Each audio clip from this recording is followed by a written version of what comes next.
My name is Mercy Song, and I'm the school administrator for Transformation College. It's an exciting moment to have every one of us on the call today. You are welcome. I believe we all had a wonderful and a productive week. All right. Good morning once again and welcome. So we'll be starting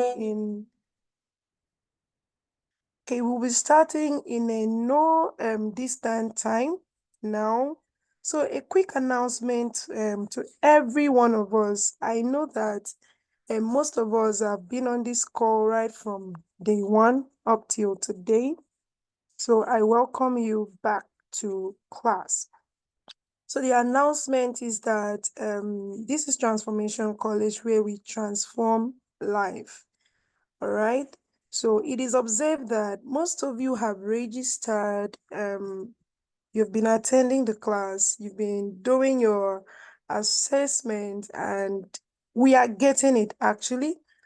But I just want to emphasize that you might be doing your attendance, you might be doing your assessment, and we might not capture that if you have not made your registration fee commitment. Okay, so please, if you are still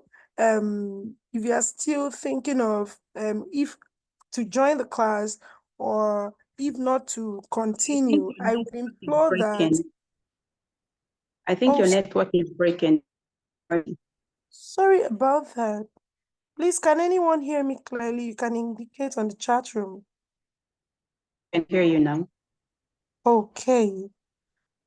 Okay, they can hear me. Okay, so like I said earlier, okay, thank you so much, Chinoye.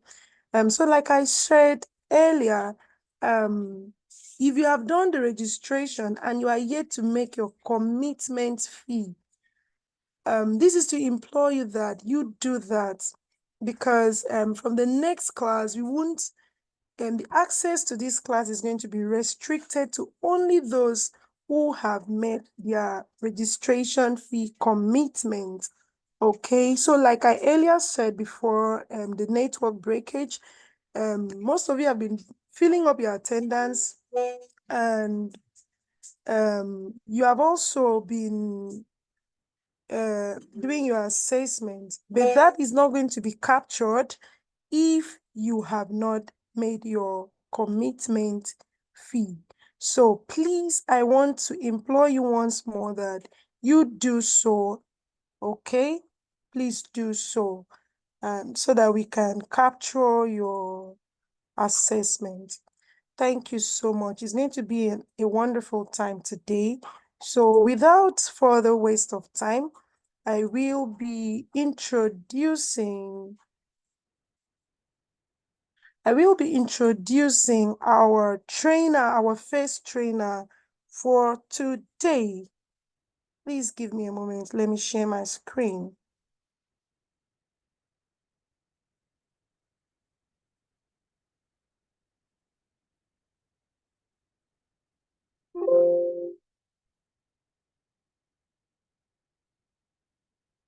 All right.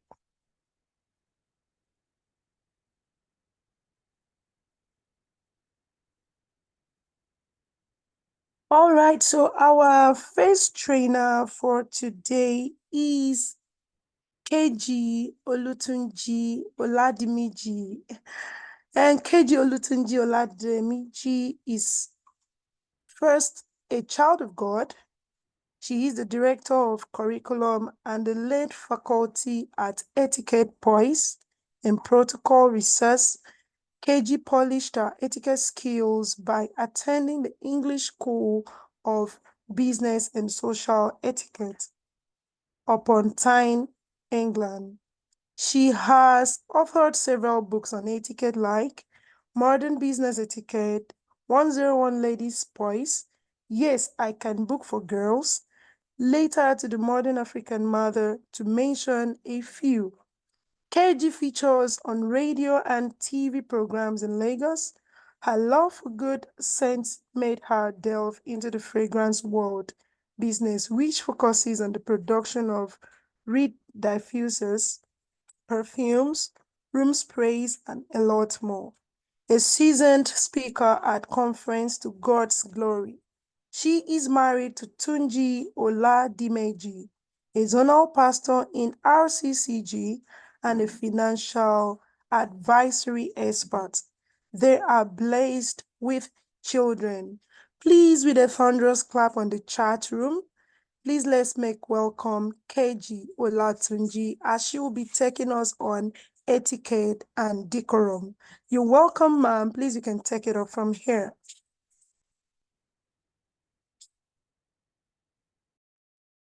Thank you very much. It's a great privilege to be with us here. I say a big thank you to the management team of Transformation College of Business and Technology.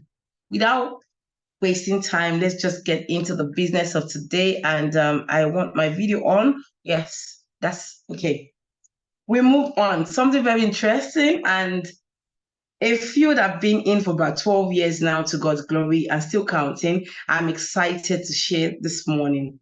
We'll be talking about etiquette, poise, and decorum, according to the slides given to me. And I'll start with the definition of etiquette. First, the pronunciation, okay? Etiquette. So I've been to places and people are pronounced funny, etiquette, etiquette, and so many things. People have said, but it is etiquette, etiquette, okay? So it's Etiquette. That's what we're talking about today. In simple terms, we say that etiquette is a set of rules for behaving correctly wherever you find yourself. Formal situation, social situation, etiquette are acceptable set of rules. Some people say etiquette are set of rules of customs and control accepted behaviors in particular social groups or social situations. But etiquette are codes, okay? Globally recognized codes. Even though etiquette does not disregard culture, there are still some generalized codes that you are expected to know as a civilized and refined person. And by this way, you gain access, into the heart of the people who know. It's easy and it's okay to be in the midst of people who know nothing about etiquette. But when you find yourself in the midst of the people who have etiquette, who take these things very importantly and seriously because of the respect that they put on themselves and other people, you may just be jeopardizing an opportunity if you know nothing about these codes. So etiquette are set of behaviors, correct behaviors for any social or business situation. In simple terms, we tell children, because we consult for schools as well, and we let children know that etiquette are a set of good manners to practice wherever you find yourself. So, social etiquette dictates that men should at least stand up when a woman is standing and a man has a seat, okay? So it depicts that at least it's just decorum. It's just courtesy, okay? And that's social etiquette. But this does not apply under business etiquette, because when you're talking about business etiquette, hierarchy is key. But I'm going to get there. There is the result of a research from the prestigious Harvard Research Institute that states that 85% of a man's success in life can be attributed to his social skills, while the remaining 15% to his technical skills. Harvard remains one of the Ivy League universities across the globe. Harvard gives one of the best education everywhere, but Harvard has come back to tell you and I that education is good. It gets the man to the door of success. Education, your technical skills, whatever trade you've learned, will get you to the door of success. Now, how fast you go in life, how far you go in life, that depends on your social skills, your soft skills, your personal skills, of which etiquette is a great foundation to social skills. This is why you cannot afford to joke with your etiquette, your social skills, your social graces. And I put it to you that Transformation College is probably bringing etiquette training to you at nothing. You can take your time to check the internet, to Google, check for the amount people pay to attend finishing schools, etiquette schools, you pay in thousands of dollars. I must put it to you. You pay in thousands of dollars. So I think at this junction, in your heart, Transformation College deserves the word of prayer, that their mission, their vision will be established and accomplished, and everybody putting their best to make people find the best version of themselves, that everyone on that team, the Almighty God, is certainly going to grace them up and make their prayers answered, because what they're doing for you is not something that you can get for free anywhere. And take it seriously. Take it seriously. I'm sorry, I had to just take a moment break. I have a niece who graduated from Unilag with first class, okay? And she was invited for an interview at KPMG. Obviously, they would always invite only people with first class and maybe a 2-1, and they got them to come for the interview. If they had space, they would take everyone on first class, but they just had a few people to take in, because that's what they can accommodate. Everybody had fantastic results. Everybody came from one good school or the other.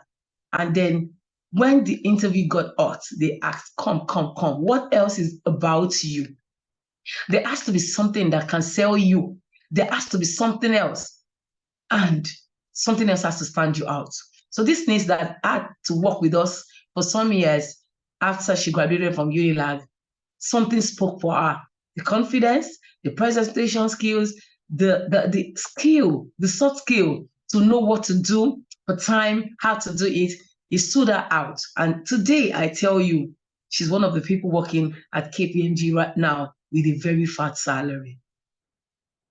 So your social skills, like Harvard Research Institute has said, will open doors for you, will help you go further in life. It will help you stand tall amongst the rest. Moving on.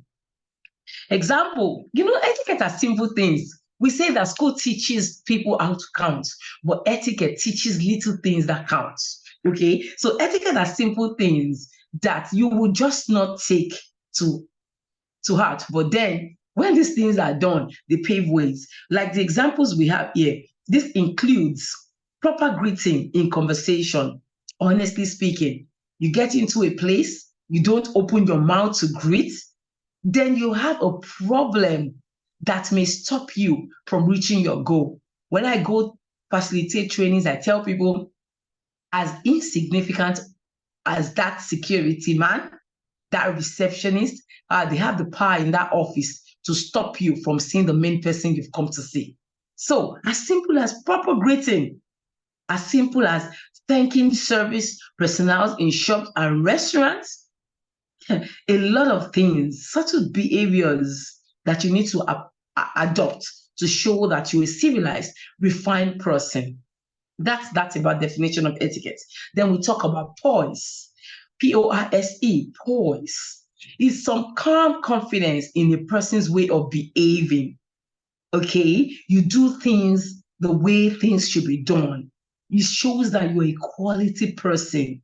You excuse some quality grace in your movement. And poise has a lot to do with your posture, with your charisma, the way you talk. As little as the way you open your mouth when you are talking shows if you have poise or not.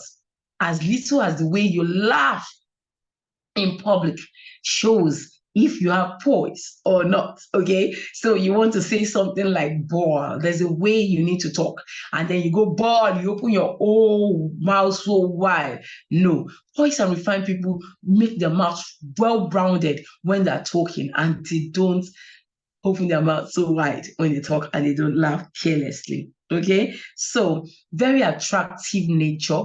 People admire you, and poise brings presence. Someone will just certainly notice that there's something about you. We're having an online class, and this slide doesn't include it, but I need you to know that from the way you walk, you can take your time to do your own research. And please take note that when you're searching, for anything at all, not even etiquette or poise now. Google is not your best friend. There are so many options that are very brilliant. Google is compromised, okay? So you can check how to sit like a lady. You can check how to walk like a lady, how to stand like a man, all these things. So I move on onto the next slide, which we're talking about decorum. Okay, so we've talked about etiquette, which can be something a bit strange or something new. We've talked about poise, which is something that we now need to be intentional about. How about decorum? I just say that decorum is some level of common sense that everyone should bring from home to public.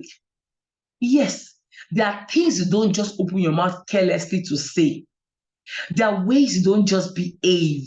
There are ways you don't just show. You don't just behave carelessly. Decorum, in its definition here, says the behavior that is controlled. It just has to be calm.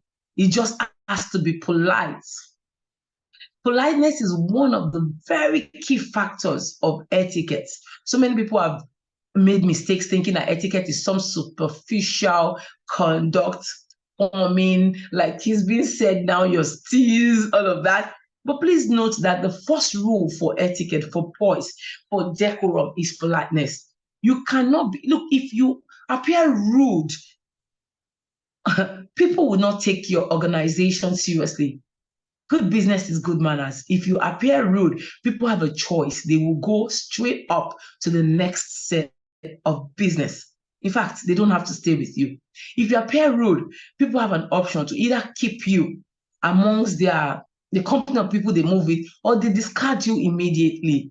So politeness is just key. It opens doors for you. Good manners open the best doors that the best education don't open. Decorum is a good sense of common sense. Is very, very common.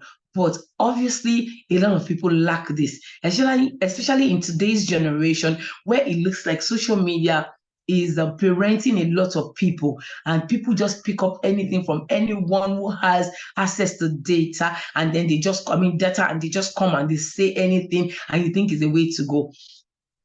Decorum, you need to think before you talk. You need to think before you act, okay? You behave with decorum. An example, employees of this company should behave with decorum and respectability at all times. Honestly speaking, at all times. So decorum can be said to be a behavior that people consider to be correct, to be calm, and respect is very important, and respect is very reciprocal. When you respect people, you will definitely be respected. Okay? We move on. Benefits of etiquette. You see, etiquette, when you have etiquette, when you have poise, and when you know very well that you move with decorum, it gives you a level of confidence. And you see, confidence births productivity, not only in the place of work, but also within your family members. It removes anything that looks toxic from you. You are confident and you know exactly how to handle situations. We have a few things that we'll be touching here, but I want you to know that etiquette gives you confidence. It makes that we say that etiquette is a traffic light that stops us human beings from crashing into one another. Etiquette teaches us how to do practically almost everything the correct way. And when I mean correct way, I'm very intentional about my words this morning, because we all we're about how many on this group were from different cultures. We're from different cultures, we're from different backgrounds. And I put it to us that what is correct, acceptable in your own culture may be impolite, unacceptable in another person's culture. This is why I said etiquette are globally acceptable rules, because they're like English rules. Like, I'm speaking English to us here. We understand clearly what I'm saying, okay? Etiquette are like English rules that guides us on appropriate conduct wherever you find yourself, such that whatever you're bringing from your own culture, you just leave it at bay when you find yourself in a formal situation. So therefore, you need to have an open mind and know that when I'm in public, there are certain codes expected of me. In every aspect of life, decorum and etiquette helps us to know how to treat people respectfully. and appropriately in any context wherever you find yourself, by knowing how to read social cues and communicating effectively. There's something called effective communication. You understand what they're saying, and nobody's getting anything wrong. Unfortunately, many things are gotten wrong when we send text messages, when we type, and we need to really be careful about our tone. We need to really be sure that someone knows exactly what we are saying. Someone knows exactly what we're saying when we're saying it and how we're saying it. So we put others at ease. We foster meaningful relationship. Honestly, meaningful relationship is the way to go. You can't afford to burn bridges. You can't afford to lose. Do you know what it is to actually build a connect and then you lose it just by one little code that you were not able to uphold? For me, it takes a lot to build connects, and I always cherish my connects. I don't want to lose them. Okay, so benefits of poise. Poise reflects an inner harmony that allows individuals to remain calm. We've defined that already. And so I move on to the characteristics of a poised individual. That person is confident. We cannot overemphasize that. Fortunately, a lot of people are not confident. A lot of people that have bagged all the certificates, a lot of people that are still, masters, they don't have confidence. They can't give eye contact. They don't know what to do per time per se.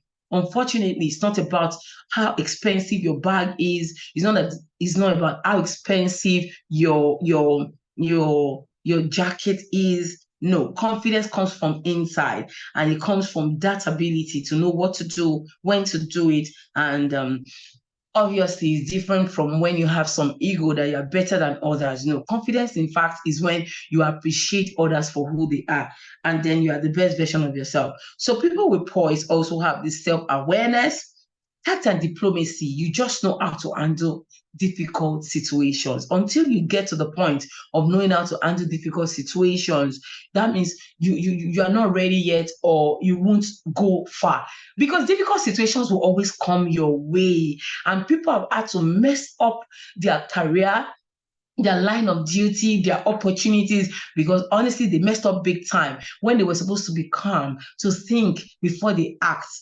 To think before they act.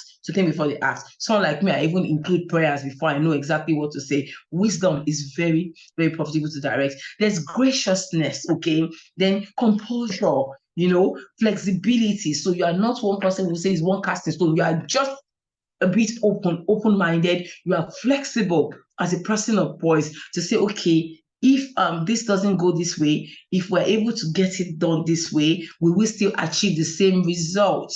Okay, we will still achieve the same result. And of course, our poise gives you presence. You get to a place not because you are jumping around, not because your perfume is choking everyone, but you get to a place and somebody notices that, oh, a human being has arrived. Someone civil has arrived. Someone is here to make a difference in your own little way.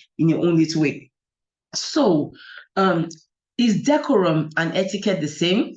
Etiquette and decorum imply observance of the formal requirement governing behavior in polite society. Etiquette refers to conventional forms and uses, the rules of etiquette. Decorum suggests dignity and a sense of becoming or appropriate.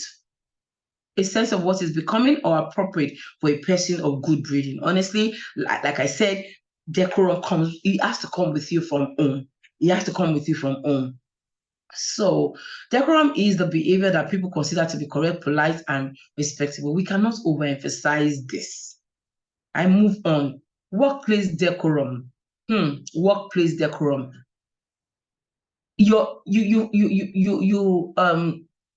show to the world, you show to your colleagues, you show to the people, if you have some level of decorum. It's seen in your email. I mean, the kind of emails that you send. You're dressed the way you appear to work.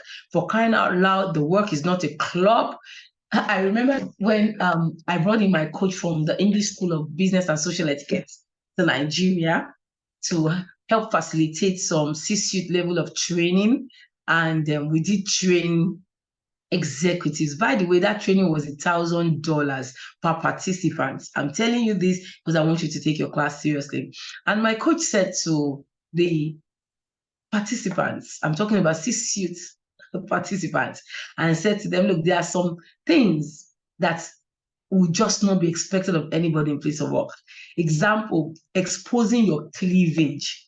And I noticed a young particular lady on the C-suite level who was, her cleavage was opened, and she frowned at what this white person was saying. And then she was a bit confused that why would a white person come and say this?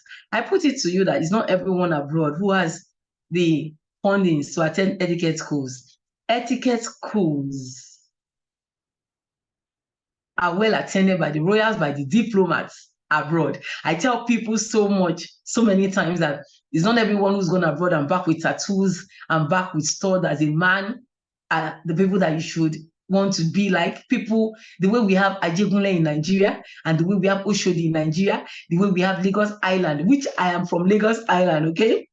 The way we have Lagos Island in Nigeria is the same way that we have such abroad. So many people have come from the gutters of America. They have no clue. And it's not every movie that you watch that you say, okay, but the whites do this, but the whites do that. No, I think it is just some level of common sense, decorum, and you know exactly what to do and what not to do. So exposing yourself, there are certain things that you will not wear to the corporate environment, because when you wear, as a lady, when you go indecently dressed to a corporate environment, if you find yourself in a place where these people have a business name to keep, they have a focus, they know where they're going, they relate with multinational companies, they are building conglomerates, they don't just want anybody to come and ruin their company. You come and you appear like someone who has no clue of what is right and what is not right. Guess what? These people will think that you are not smart enough to manage the funds that will pass through your hands or to make proper decision when it's time to make decision. So that saying that some of us have heard, you will be addressed the way you dress, is still very much alive.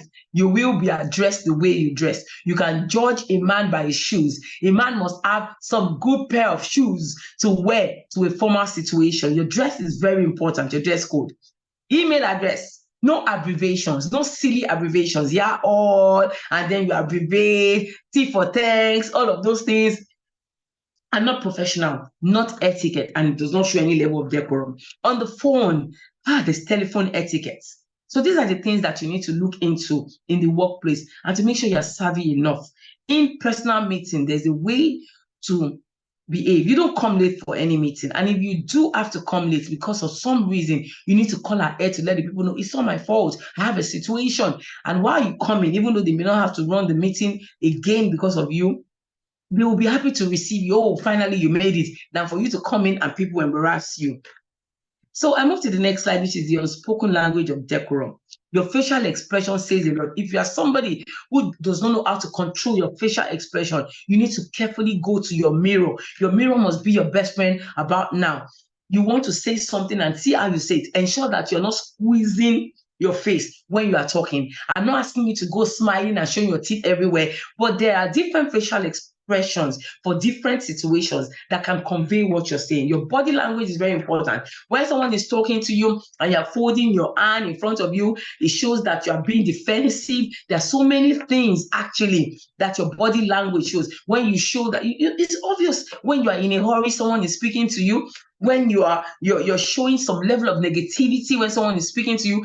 And this is one way that anyone can lose the game in an interview. We need to work on our gestures. We need to really work on the way, you don't just sit down and you look timid. When people ask you questions, you should be able to lift up your hand with some gestures to explain situations, like my video is not on now, but, just to explain. It shows that you're confident. It shows that you know what you're saying. When you sit upright, it tells people that you know what you're saying and they can trust you to listen to you. When you slouch or when you sit in a way that you look timid, it looks like, no, she doesn't know what she's doing. He doesn't know what he's doing. Okay, so moving on.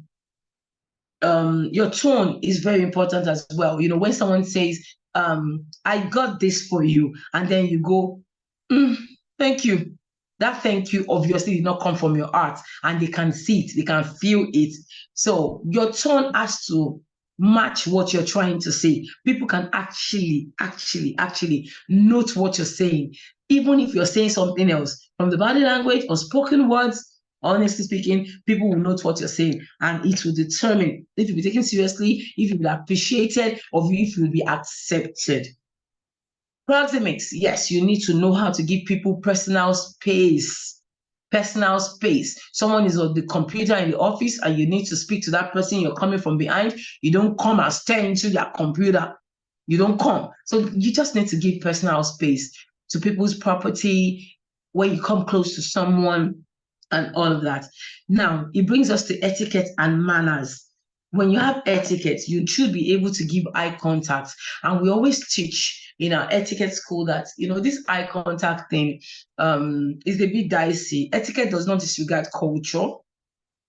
And we always say to our children, when we teach children and when we teach teenagers, okay, that it's okay to give eye contact. In fact, it's a very important skill you need to go with. In this part of the world, in Nigeria, if you find out that your parents are very upset with you, then you find a way to take your eyes away a little bit and then back again. The mistakes that our forefathers have made in this part of the world is to make sure that the children are not able to look into the father or mother's eyes or superior's eyes because they feel that you're disrespecting them.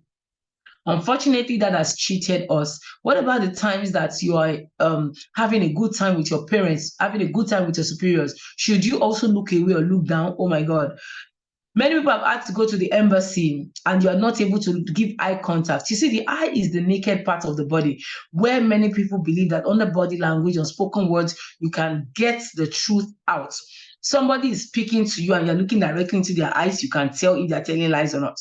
Many of our children have had to lose opportunities, even adults have lost opportunities. You go to the embassy and they're asking you a question. How many months do you intend to go for? How many days will your training be? And you are looking down, you can't look at in the interviewer's eyes, and obviously they think you're lying and they stamp a no. You need to go and work on eye contact, appropriate eye contact. I always say to people to look in between the forehead. If you can't look into the eyes, find a means to look into the forehead and don't stare. So you can take a break sometimes and then you can go back to it. Etiquette is about showing respect for people. You don't have a choice but to show respect for people. Even if the person that you're working with is older than you, you must show respect for people. Etiquette is about kindness. Irrespective of how a person is nasty, you have to make up your mind to be polite. You have to make up your mind to be polite. You have to find a way to smile, please, because smiling is, the smile is the best makeup anybody can have on.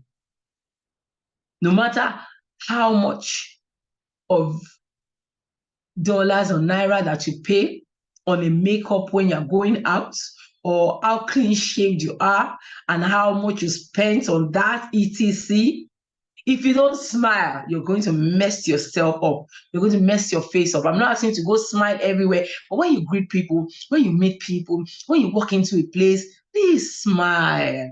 Take a moment and smile. And I'm sure that some of us have heard of the research that says that, we smile with how many muscles on our face, and it keeps us healthy, it keeps us glowing, and it keeps us younger. When you keep frowning your face everywhere you go, like some people will joke and say, franking your face. When you keep doing that, you become old. The muscles keep squeezing. You become very old at a young age. Please work on smiling. It's part of the etiquette you need. You need good communication skills and networking. You need to get to a place and you should be able to network. You should be able to make small talks. Don't just be there and timid when you go for networking meetings. So the difference between etiquette and manners. Manners are just like manners is just about your behavior. Okay, just like decorum, good manners, and we learn manners from home. Manners, custom, and traditions for a society that governs how people treat each other and how they behave in social situations or informal situations. Etiquette are a set of rules that must be learned.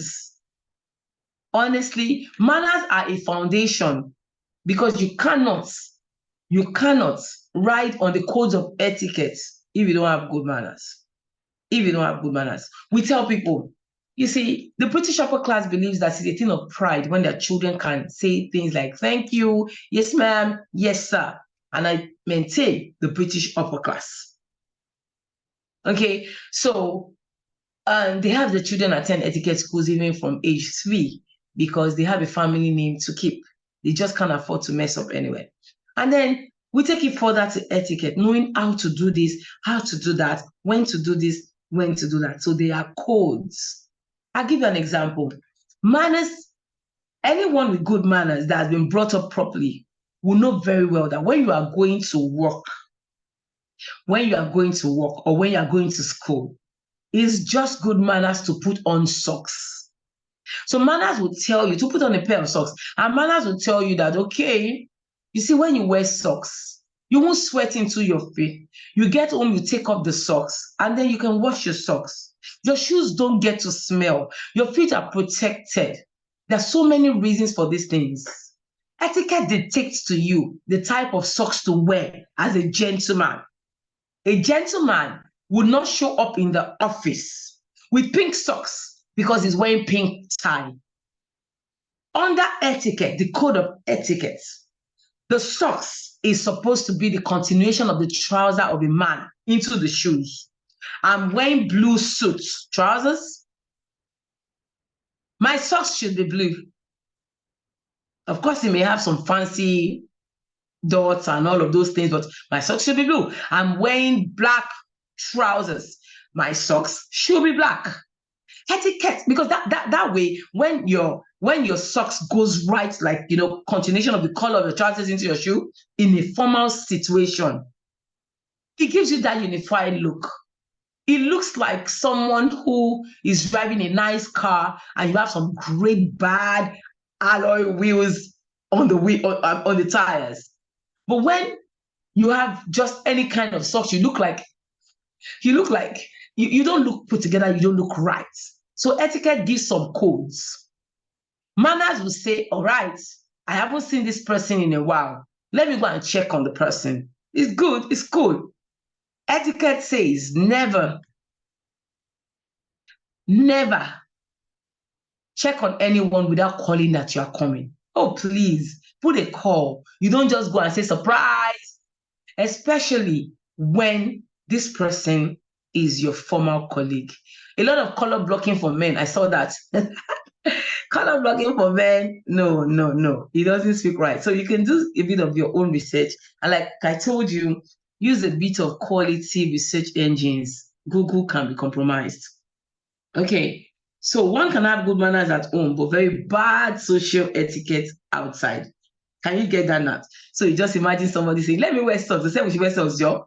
And then you're wearing white socks on the suit. White socks.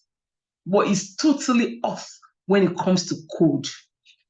The foundation and the very important rule of etiquette, please treat others the same way you like to be treated. And this rule is even in the Bible. At this point, let's take a moment. Let's take a session break to watch a 15 minutes video. You can note the things here that you picked. Let's see, the video will be played, and then we can say, what did we pick from this video? What did we note? It will take us far, actually. This video will take us far. So let's take a moment break and then let's watch this video.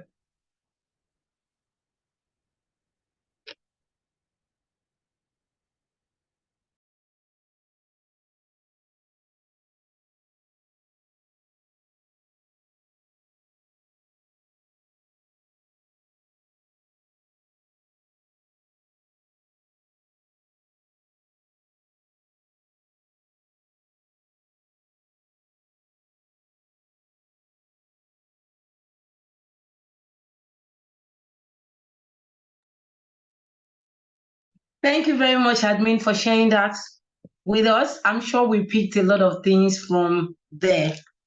And I don't know if anyone has anything to say, or maybe because of our time, because this session is supposed to end by 10:40 and we still have just a few things to touch. Maybe you can drop what you've learned on the chat group and one or two people could say something. Does anybody want to say something from the video that you just saw? Any? Okay, so someone is asking that you share the link of this video for them. Some of the things that I agreed with this video, one of which I didn't agree is the fact that you need to take food to the beggar. You don't give beggars money. You just have to look at the environment. When we started, we talked about what is acceptable in this culture, maybe Excuse me, ma'am. unacceptable.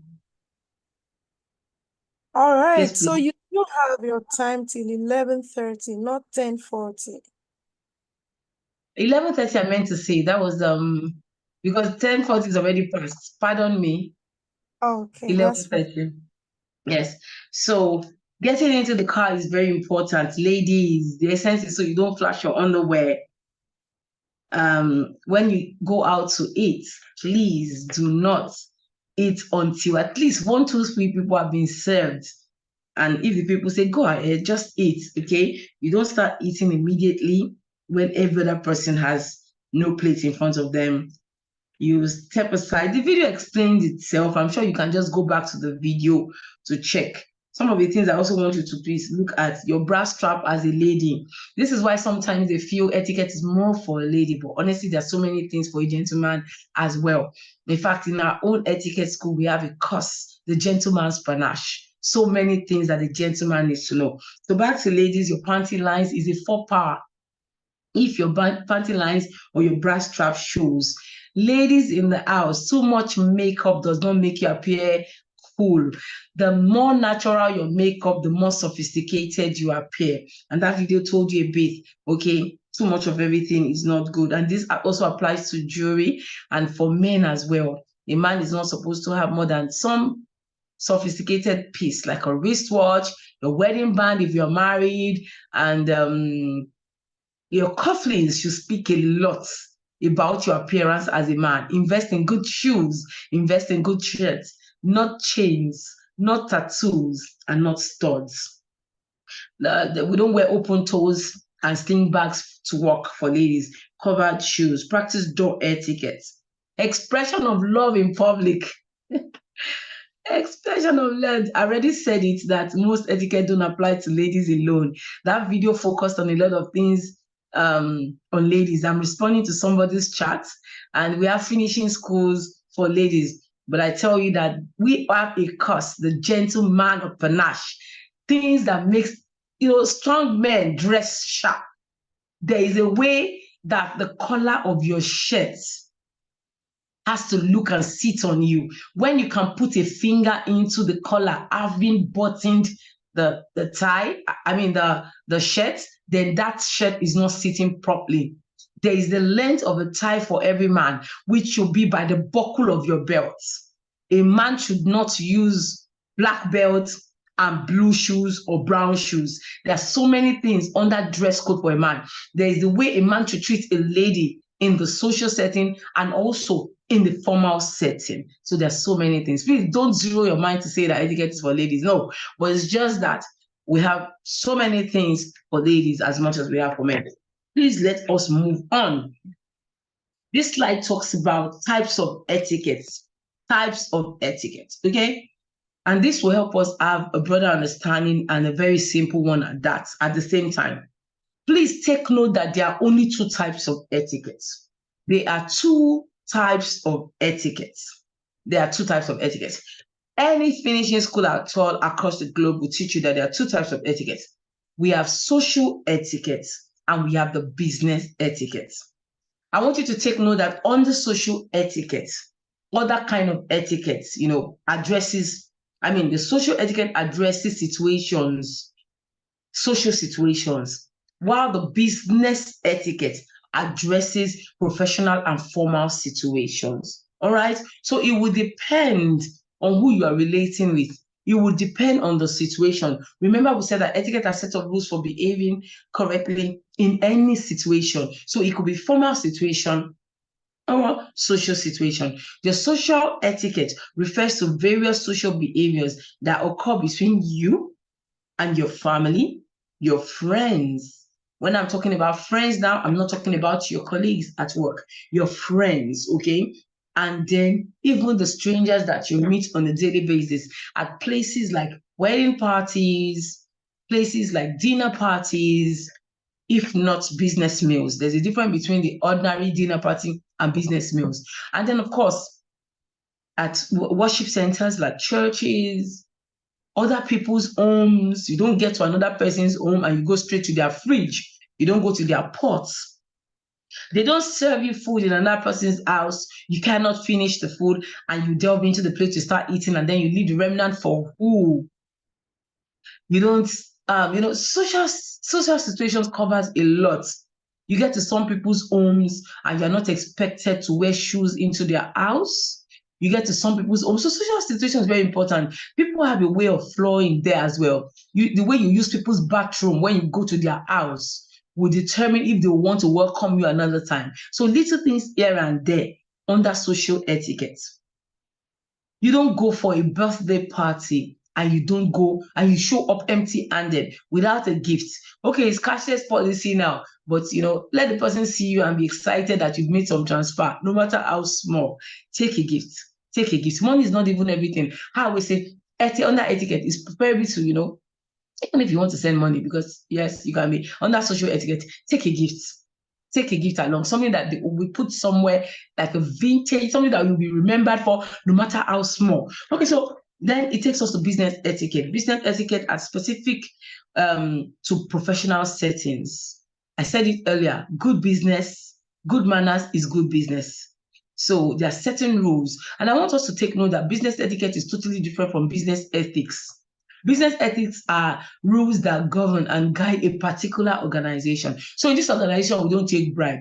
In this organization, when they give something to you, you must declare it. In this organization, we don't harass people sexually. In this organization, we don't you don't have access to money. Nobody transfers to your account. People must transfer to the company's account. So those are ethics and things that govern the rights and responsibilities of people in a particular organization.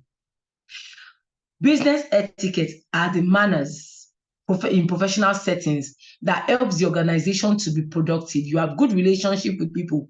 A company where you are bullied daily, people is a toxic environment. People will not be able to be productive. The business will suffer. So some people think that business ethics is more important than business etiquette. No, they are two different things. If maybe you make some mistakes under business ethics, well, maybe the company can have you go to jail for a couple of years to go and cool off. I mean, who are you to harass somebody sexually? You're going to have to cool off in jail for a while, okay? Or maybe you just go a little overboard. You fight in a company and you beat up your boss. You just go and chill in prison for a while. You take what does not belong to you. You probably be on suspension without pay. All of those things are also there to guide the company. But you see, business etiquette, when the environment is toxic, people just want to bail out. People don't leave their organizations, they leave their bosses. So you can't afford to be a bullying boss. You can't afford to be one who will not even be sensitive to the need of the people. So therefore, business etiquette is different from business ethics, but business etiquette guides the manners that we have towards our colleagues, our clients, the reason why we're in business, and how to show that we are really civil, we are refined, and we are ready for business in the business world. So under business etiquette, we find different things like netiquette, that's etiquette on the internet. And you see, that's very important these days. A lot of people lose it, but they don't know that they've lost a lot of opportunities under netiquette. A particular lady that has worked with us and have trained and has worked with us, relocated with her family recently. She needed to pick up a job, and she told I think she wanted to work at the school. She told them that she had worked with us, she had done this before. Unknowingly to her, they ran a background check and they found out that everything she posted looked like what she was saying. That organization from UK called me and told me that she was supposed to resume with them the next day or the following week, and they weren't going to let us start until I attested to the fact that she can be recommended. sometimes posting nonsense online, posting, it's not, please, even if as small as posting irrelevant things, as much as posting what is not true. That's why I'm re-emphasizing again that Google is not your best friend and has to do with search engine. As much as they say, oh, you like it, you were moved by this story, and that story is not true. Or most people will just go ahead and post things that has happened in Nightingale, and they just come and post it now. Look at what is happening now. Looking at that NSAS time, so many things that happened then was horrible, we know. But some people were just fueling the fire, the anger, by bringing things that even happened in countries that not even ours, or things that happened many years ago. It took some people to come out to say, no, this didn't happen now. This didn't happen now. Even though everyone is enraged, there's anger everywhere, do not add to it. So as simple as posting what is not true, it can dent your image online. Beyond seeing you physically now, people see you more now, 80% online. So the pictures you post, don't be quick to posting too much things about your family, the food you eat. At least be some responsible citizen online, where you can post a few things about important things, inspiring people, encouraging people. Because when they ask people to drop their resume now, people drop a lot of things like, I'm highly skilled, I can work with people, I inspire people. And then they get to your pages and they don't see anything that inspires. Rather, they see that you bring people down. You drag people. You're one of the people who drag people. You're supposed to set a clean side of yourself online. Set yourself on another brand entirely, personal brand, personal image, that when they get there, they see you as a really classy and refined person, someone that can be trusted for leadership, someone that can be taken out, someone that can relate, and someone that can be trusted. So it's very important. So your social etiquette, the way you deal with family members, can also tell if they can recommend you. There are family members that cannot recommend their family members because they are liars, because they take what does not belong to them, because they have no integrity, because character is zero. Abraham Lincoln once said that he was looking forward to the time that people are no longer judged by their colors, but they are judged by the content of their character. Like it or not, I bring it to you this afternoon. You see, human beings, we are just like diamonds. Human beings, rather, when polished like diamonds, you'll be chosen ahead of the rest. If I ask anybody here now to say, you know what, we have gold, we have diamonds, we have bronze, we have this, choose one. I'm sure we'll go for the crown of jewel, which is diamond. So don't be deceived. Human beings, just like when like diamonds, they command great value. Like it or not, people have a right to their choice of persons. They will like you because of your presence. You can't force yourself on anyone. And the content of your character can determine how much you'll be liked. Not everybody can like you, but to some extent, you need to show that you have presence.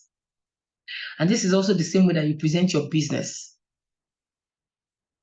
People have done businesses with people, and at the end of the day, they just say, you know what, I can't go back. People collect the first contract and they believe that, this money, let me do this one, 50% is my profit. I don't care what I deliver. You are just setting yourself up for failure, in the sense that no other business is going to come to you. But when you do it well, sometimes everything is not money. You were looking to make about maybe some 25% profit, but somehow you just needed to be extra. You felt that one vendor you gave it to did not do exactly well. You just needed to push in some more profit so that it can come out well. And then you made 15 or 10% profit. It's still something. And it speaks. A good name is better than how do they say it in Yoruba now? A good name is better than making wealth.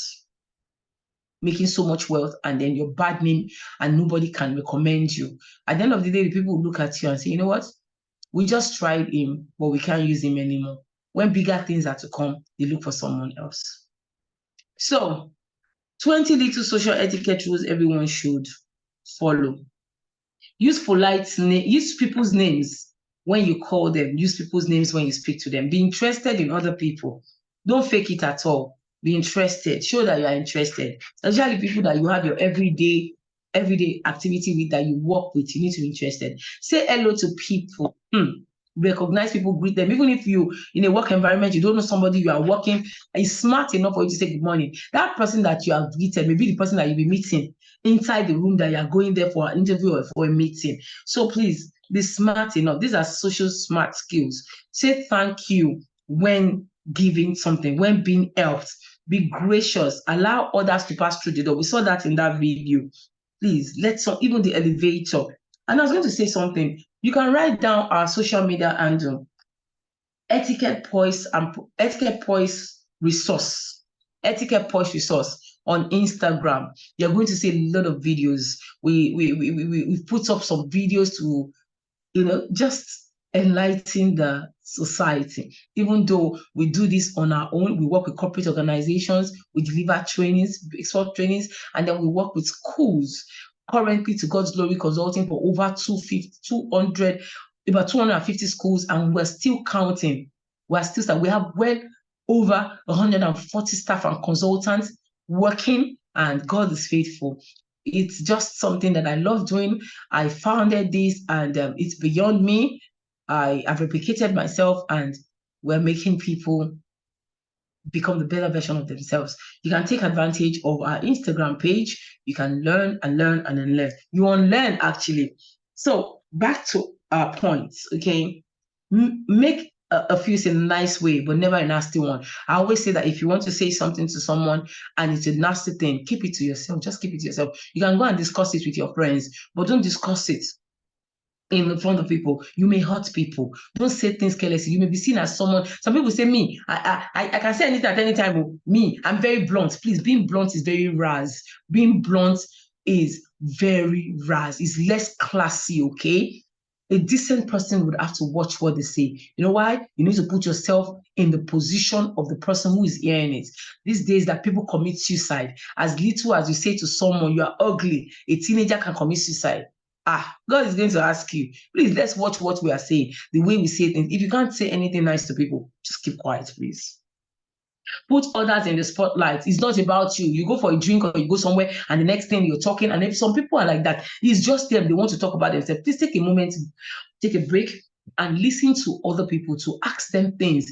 Please be careful about this point that says ask about their children and lives. No, it depends on your relationship with someone, okay? There are certain things that you should not ask. Don't ask how much someone is earning. Don't ask their baby due date. Don't ask how many children they have. Some people don't even have children at all. So it's always better to play safe and just ask about maybe their background, the little things that, just things that just play safe, okay? Don't talk about politics. People fight because of politics. Look at the other person who is speaking to you when you talk. Drop that smartphone, please. You're smarter than that phone, so drop that smartphone. Don't do anything that makes other people feel uncomfortable. Please be observant. Be observant. Yeah, that point is there now, whether it's talking about personal life or talking about money. Some people talk about money too much. When I went to this place, I bought that bag for that, I bought that. I even said to yourself, for kidnapping. Some people will put how much they bought something where they're eating online, and before you know it, they kidnap them. So decorum plays out here. Be observant, okay? Notice special care. Notice the special care people have taken over their air. So this is just saying that give compliments to people, please. Do you know people have gotten jobs by giving compliments? Say, good afternoon, madam. Thank you for having me. By the way, you look nice. And the person is already blushing. Okay, because we ladies like complimenting a lot, but please don't overdo it. So it's not a matter of, I like your scarf, ma'am. I like your shoes, ma'am. I like your hearing. That's too much. And let's refine. But just a little thing. Sir, that's a beautiful tie. Simple. You don't need to ask, did you buy it here? How much did you buy it? And all of other questions. Avoid sarcasm. Is always noticed and resented. Honestly, it's always noticed. Be on time. We're all busy. Plan yourself. Don't be the one. I said it earlier on that you should always call when you're running late. You'll be respected when you come in. But please, if you begin to call every time, you will not be respected. And please bring me to a point. For gentlemen in the house, if you are fond of calling women, your colleagues in the office, your friends, everybody, my dear, or you call everybody babe, it's less classy. It's less classy. Please use people's names, okay? Don't be that guy that everybody. Don't be the ladies' man. Don't be the gentleman who is everywhere, here and there, okay? So back to what I'm saying. Don't bring smelly kind of food to the office. We saw that in the video. When you're talking about office, if your office has a place that you can carefully warm the food and eat, far away from the general office space, fine. And then be careful what you bring to work, okay? You don't bring things like beans and everybody's body was smelling, or things that will just make the whole place smell. You bring a 4-year-old to work and everybody is like, who is eating? Just know what you eat. It's okay to go to the cafeteria and to go and eat, but when you want to just munch on something in the office, make it a light snack. Dress for the occasion. We saw that in the video. Listen, listen, listen. I like the emphasis. You see, when you listen when people talk, it gives you the ability to respond intelligently. But when you do not listen, have you ever met someone before you are talking, they're not listening, they're not understanding what you're saying? That person lacks the skill for effective communication. You need to work on it. You need to calm down. You need to listen. When you hear people, you'll be able to respond to what they're saying. Some of us also make this mistake. I don't know if it has happened to you before. You read a message because you're angry or because you're waiting that what do they want to say? You miss a lot of lines in that text message. It's when you go back to it that you now see that the tone of this text message is not bad. This person and this person explained this here. So please always take your time to be patient, to listen to people and to read the text message and to know exactly what people are saying and to start think about other people's idea. Okay. I always say it's not everybody that will understand your idea, that will love your idea. But when people come to you and they say something, oh, I'm excited about this, you'll be able to be like, oh, that's nice. Maybe you should work a little hard on it, do your research, visibility studies, and all that. Just say something at least. Do not just go, do not be negative. Okay, do not be a pessimist. So when you do someone a favor, don't talk about it in public and loudly. Never make someone feel that they are a bother to you. Some people can actually be a bore. Some people can actually be a bother. Just be diplomatic, be diplomatic about your time. I wouldn't want anybody to come into my office and waste my time as well. But please do not. Some people just want to onboard them, okay? We have different personalities. Put down your mobile phone when you're talking to people.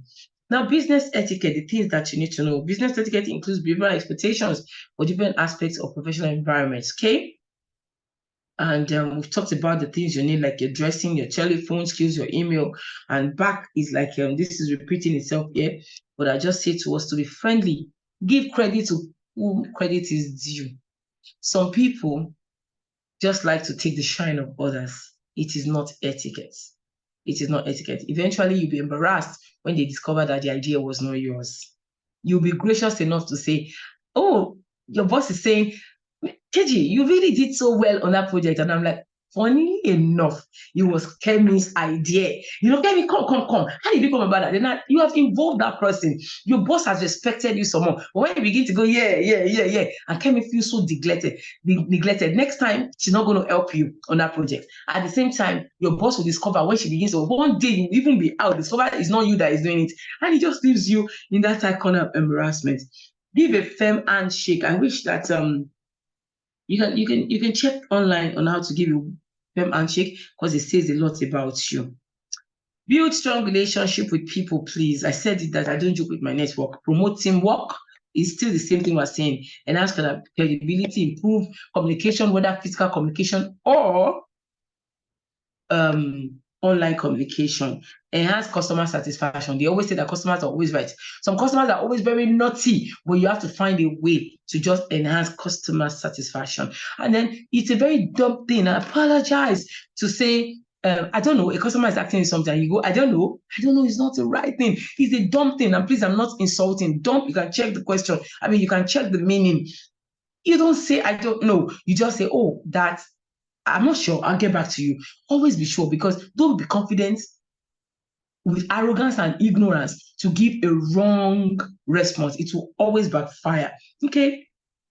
Workplace etiquette, mealtime etiquette, communication etiquette, professionalism, meeting etiquette are subtopics under business etiquette. And we have touched some of these things. We just need to go and improve yourself. So the real deals with your behavior. This rules deals with your behavior at the office. Okay, the business etiquette. Acknowledge everyone you come in contact with simple how are you. We talked about that already. Make it a pattern from social skills to business skills. Greet people.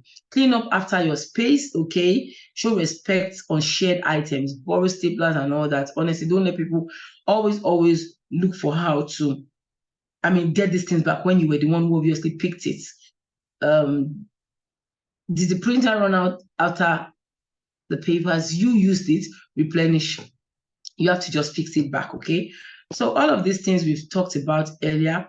Mealtime etiquette is what I'll be concluding with in a few minutes. It's very important that you know mealtime etiquette. You see, many businesses nowadays are being sealed over deals, over luncheons, over networking, over tea, and so many things. So you really need to know how to express yourself confidently in the formal and social situation. Who says you can't even start discussing business in a social situation?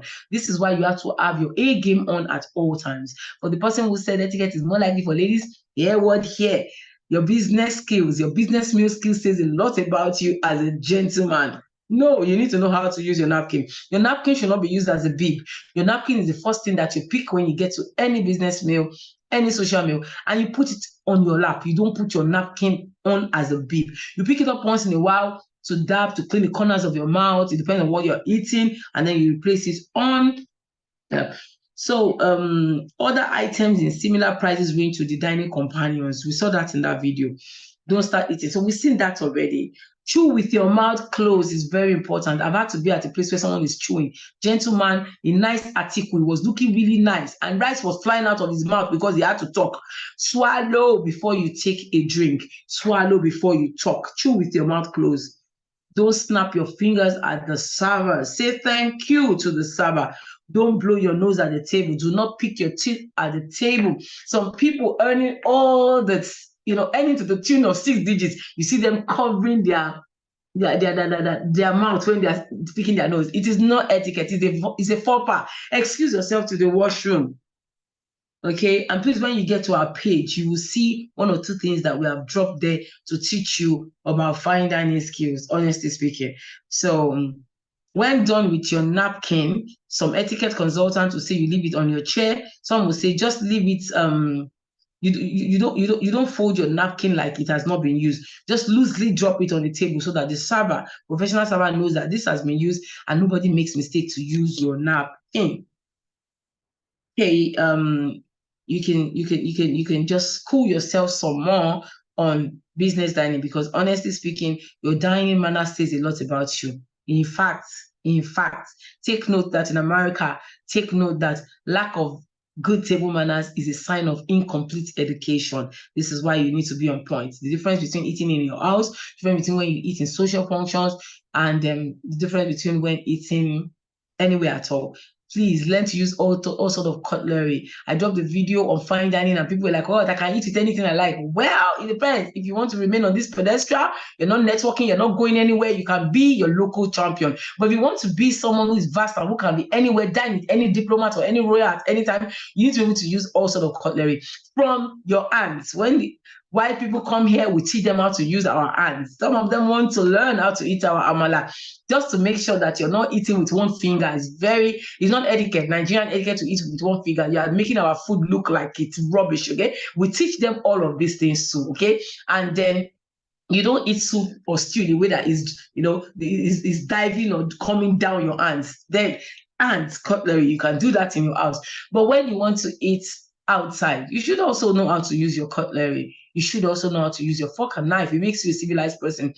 Someone said she went to China and business did not go smoothly. You know why? Because when she got there, she went for the meeting and they were so friendly to her. They took her to a Chinese restaurant and they brought out chopsticks. She couldn't use chopsticks.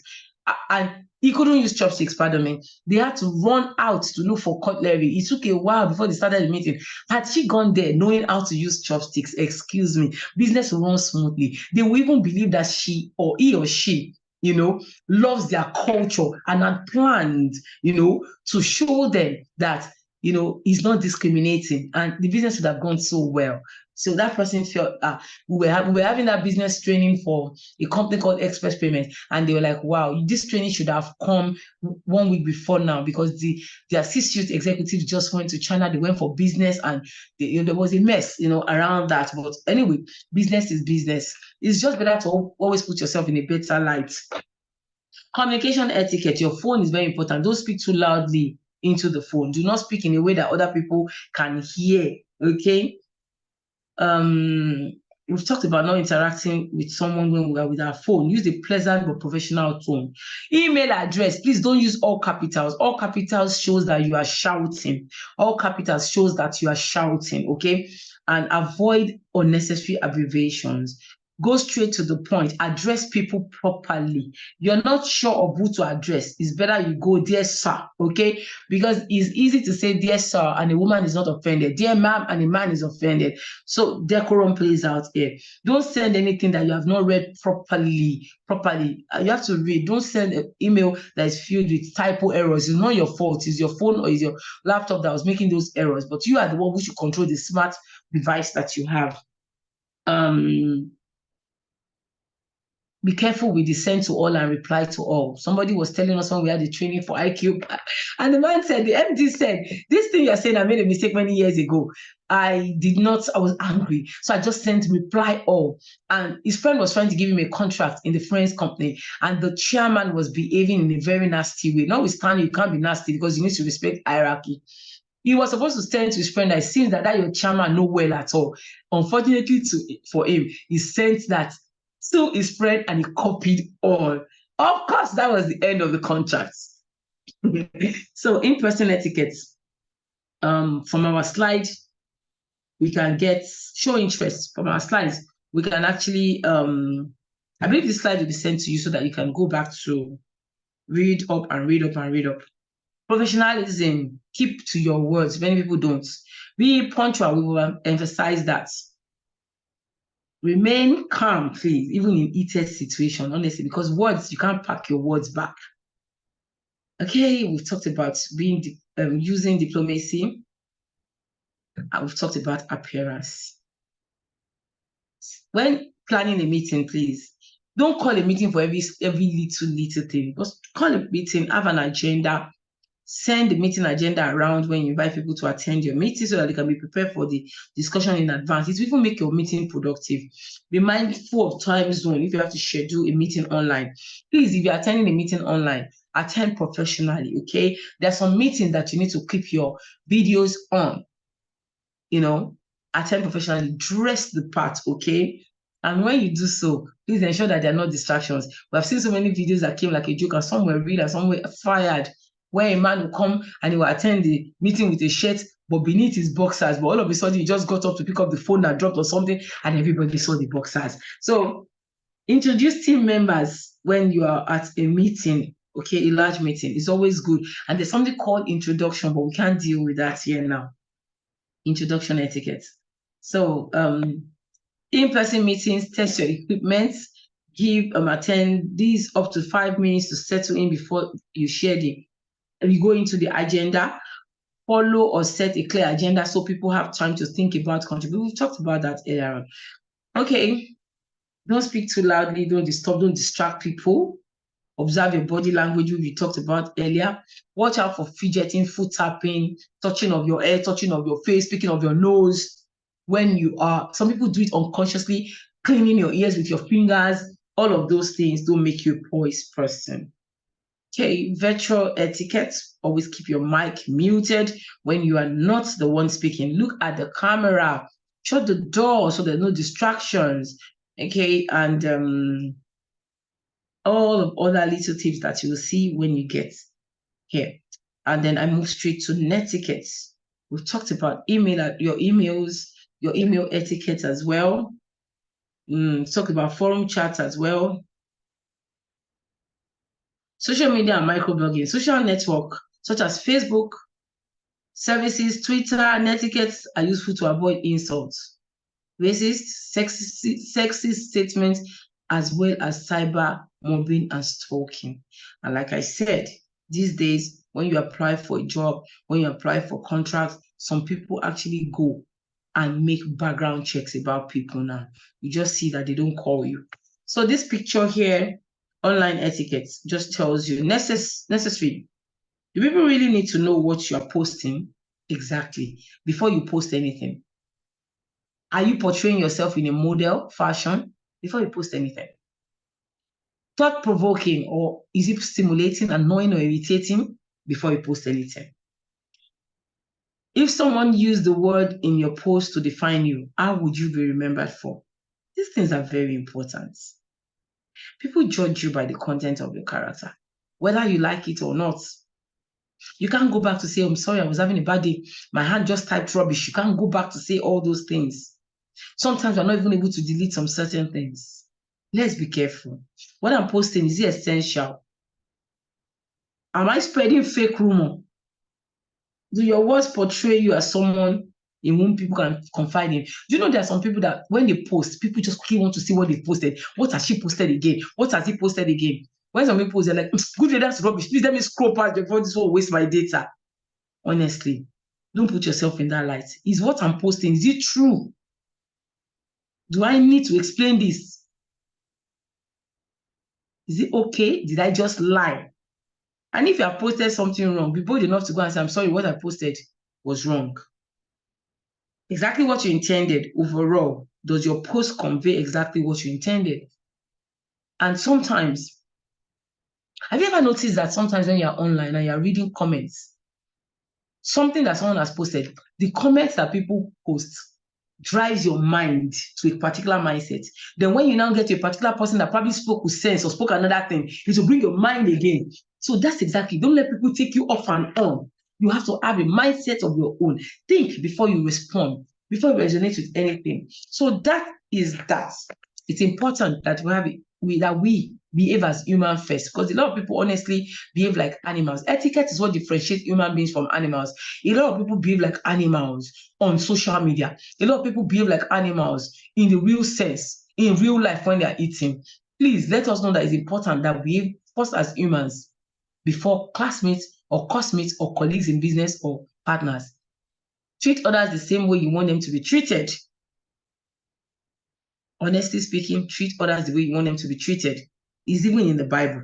By knowing how to read social cues and communicating effectively, we put others at ease, fostering meaningful relationship. We need that meaningful relationship and create a comfortable and relaxed atmosphere wherever you go. I must commend the person who put these slides together. I'm sure that I did a bit of justice around this and I did a bit of corrections in some certain things that I said, but honestly speaking, it's a good job. I appreciate Transformation College. You are doing a lot. God bless you, and thank you for having me. Wow, wow, wow. Thank you so much, ma'am. Okay, I don't know if we have any question to ask. So this is your time to ask your question.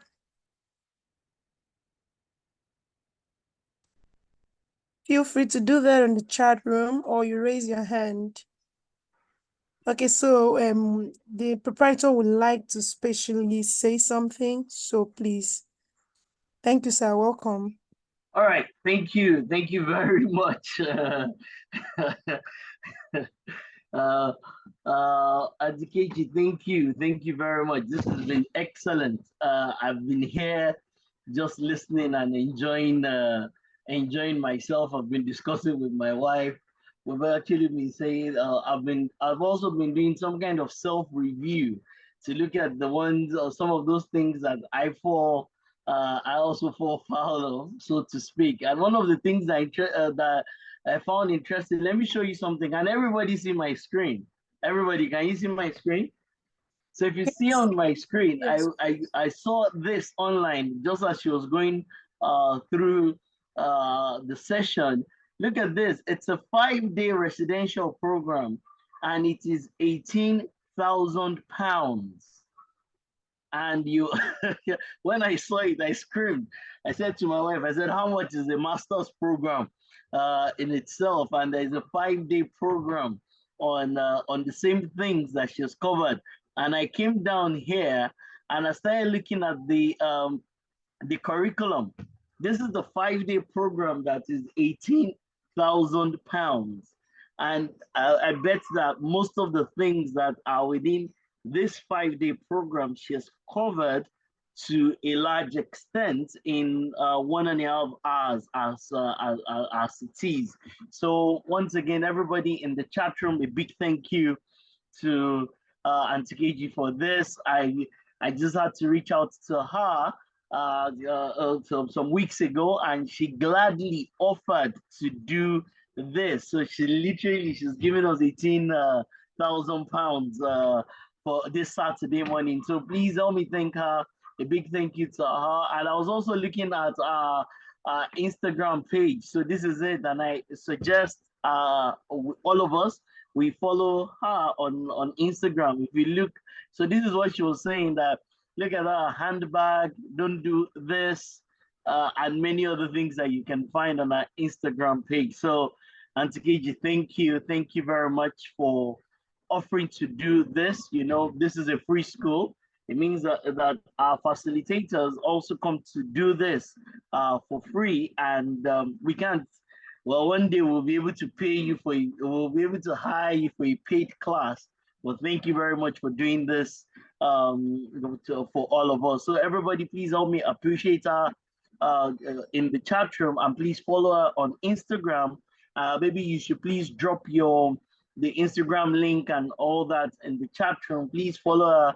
I'm sure you'll get a lot of value from that. So once again, Auntie Keji, on behalf of all of us, thank you very much. And of course to Edith and Mercy and Boma, the three what do I call them now? They're more than musketeers that are behind this, and they put the slides together. Thank you very much, everyone. Auntie Keji, thank you. God bless you. That's it. That's it for me. Mercy. Thank you so much, Doctor. It's good having you here. Thank you so much. I don't know if we still have a session for question. Do we have any? Please, if you have a question, please go ahead and ask your question.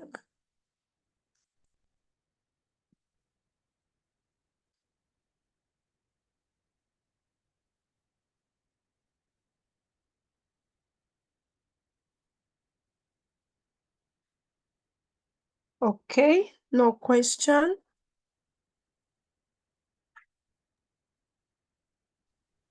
Thank you so much. So in the absence of no question, I'll just take my leave. Thank you so much, Dr. Lando. God bless you all. Thank you. Oh, hello, ma'am. You have a question, please. Oh. She's gone. What's the question? Okay, the question says, how do you respond? How do you responding? Oh, I didn't get that well.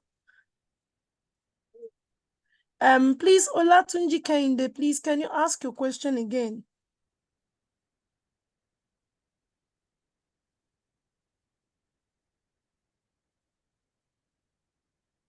How do you respond to disrespectful or condescending comments? That's the question, Ma. Okay.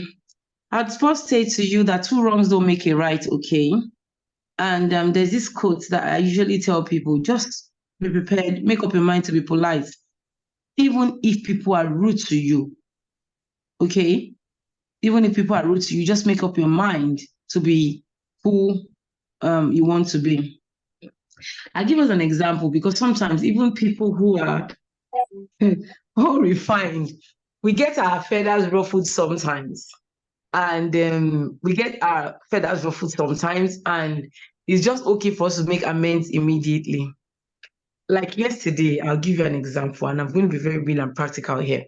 So it was raining, and I picked the boys from school.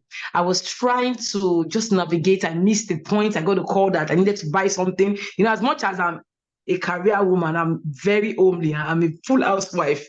I don't know how I juggled it too. So during the time that I'm supposed to be home, I'm home. That I was supposed to be working. So God is just helping me. So then I had the boys. I did the pickup yesterday, and while I was just trying to plead within a pep man to say, just hold on, I made a mistake, I'm trying to just get back.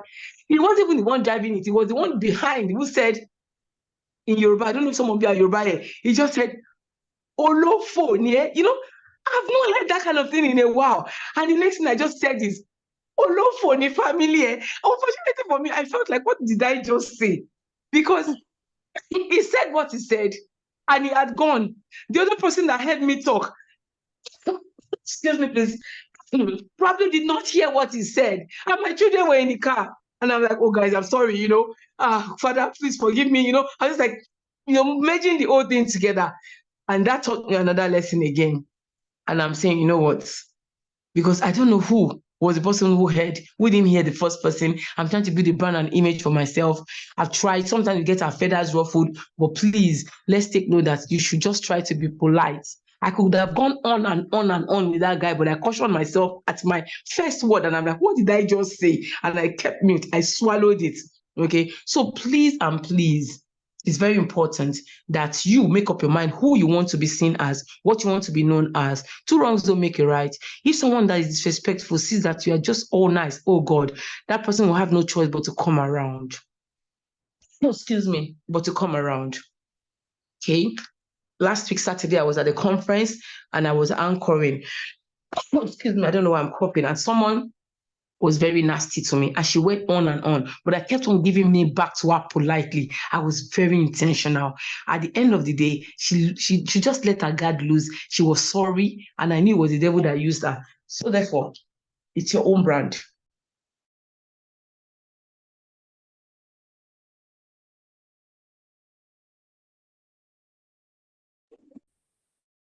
Thank you so much, ma'am. It's a wonderful time with you. I must tell you that I've learned a whole lot. Thank you so much for today's training. We are glad having you in Transformation College. Okay, please, we won't be taking any further question, please, because of our time. All right. So the next session, we will be taking ISO 45001, talking about health and safety management, okay? So the next I'll be introducing the next trainer in the person of Femi Folorunsho. Femi Folorunsho is a seasoned management system consultant with vast experience in quality, environmental, asset, facility, occupational, health, and safety management systems. He is well qualified and has led several projects for different organizations, leading diverse business sectors, which include manufacturing, aviation, maritime, financial institutions, technology, and security, to mention a few.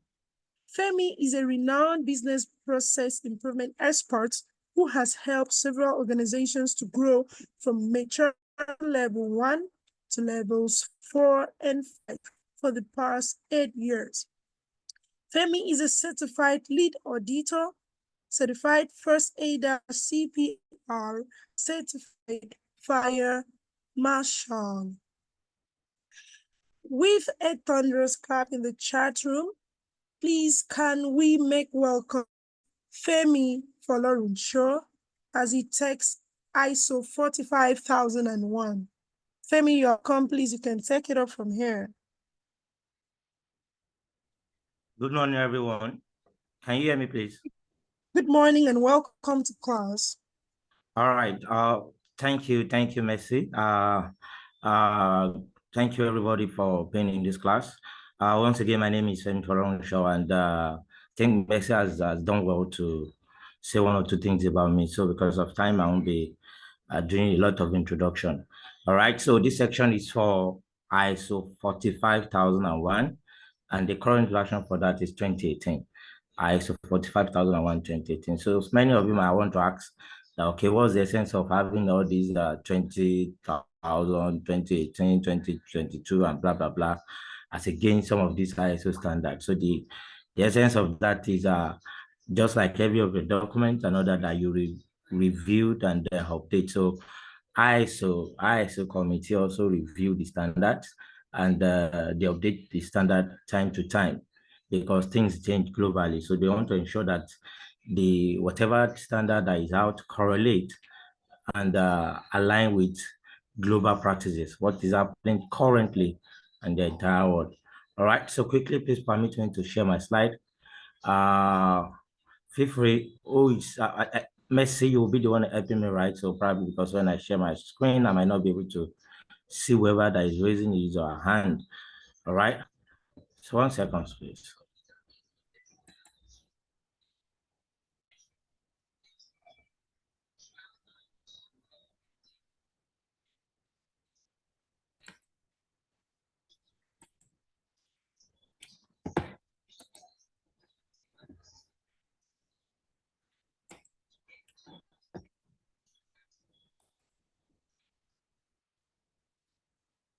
I see my screen, please. Yes, we can. Yes, we can see your screen. All right. Thank you.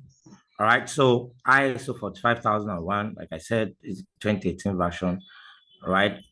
It's all about occupational health and safety management system. So we have various other ISO. This is not the only ISO. We have over 22,000 ISO standard. So name the industry, name your sector, name whatever area your career is. Trust me, there will always be one or two ISO standard for it. So the common ones we treat more in Nigeria and West Africa is the first one, which is a kind of bedrock for all other ISO, is ISO 9001. So that's quality management system. Of course, we have the 45001 that I'm taking now. That's operational management system, operational health and safety management system. We have the 14001, which is environmental management system. We have information security, ISO 27001. We have the business continuity, ISO 22301. We have the food safety, ISO 22000. We have for assets, ISO 55001. We have for facility management, 41001. And a whole lot of them, a whole lot of them, IT service management and all that. So the beauty and the importance of some of these ISO is that you can implement one-on-one for a particular organization. So you can implement other. When I mean implement, that is, you can integrate this standard to be part of your processes in your organization. So some of the careers I want to look into to some of the standard is I want to be a consultant, like an implementer, or probably want to audit a lead auditor or internal auditor, whatever the audit there. All right. So that is like a career for implementing for organization, being a consultant for organization. And of course, you might also say that the aspect you want to focus is to audit some of this organization. All right. So like I said, I can integrate this standard basically because some of the requirements are the same, especially for some other clauses, except for the clause 8 that is totally different from one another. So when we get into the training, you'll be able to understand what I'm saying better. All right. So for most of the ISO standard, has 10 basic clauses. Most of the ISO standard has 10 basic clauses. As a Peter, I don't have it on my screen. I have 10 basic clauses. So from clause 1 to clause 10. And it's not limited to that. So aside that, we have some other subclauses. And even for some standard, extend to having annexes. All right. So like the 27001 standard, which is the information security management system. So aside the 10 main clauses and the subclauses, the requirement of the standard also extend to annex. All right, where the annex really talks about the technical aspect of the standard, looks critically about the technical aspect of the standard. But for our focus today will be on the 45001, which is operational health and safety. So aside the clauses and the subclauses, there are no other annexes for this particular standard. So for clause 1, we have the scope. Clause 2, we have the normative reference. And clause 3, we have the terms and definitions. I hope you guys are putting down one or two things because I don't have that on my screen. All right. So for clause 1, we have what I call scope. For clause 2, hello, I hope I'm not too fast. Hello. Well, you would have to take it a bit one after the other. So we have the mixed class, like you already know. All right. Okay. Thank you. Thank you for that. All right. So for clause 1, we have scope. For clause 2, we have normative reference. For clause 3, we have terms and definition. Clause 1, scope. Clause 2, normative reference. Clause 3, terms and definitions. I hope we all get that. All right. Basically, those 3 clauses are not here because I personally call them introductory clauses. All right. So the core requirement of the standard is in clause 4 to 10. Clause 4 to 10. All right. So I want to come again. Clause 1, scope. clause 2 normative reference, and clause 3 terms and definition. So essentially, clause 1, the scope, talks about the scope of the entire occupational health and safety management system. That's ISO 45001. And of course, the normative reference talks about different standards, documents, and all that put together that were referenced to put this requirement of the standard together, and terms and definition. That is, there might be some terminologies that you might not understand and might need some explanation to that. So that's just the explanation to the first three clauses.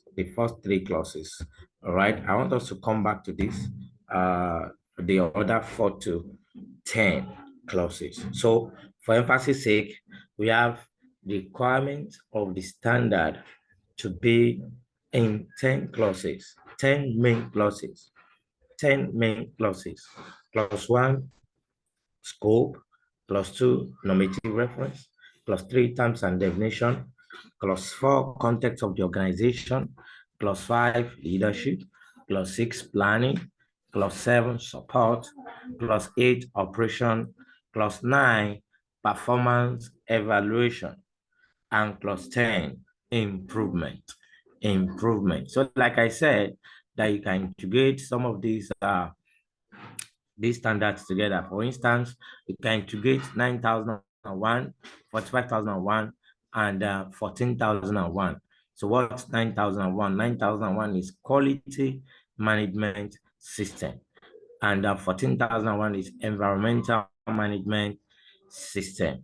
And of course, 45001 is occupational health and safety. So you can integrate this together and call it QHSE. QHSE, that is Quality, Health, Safety, and Environment Management System.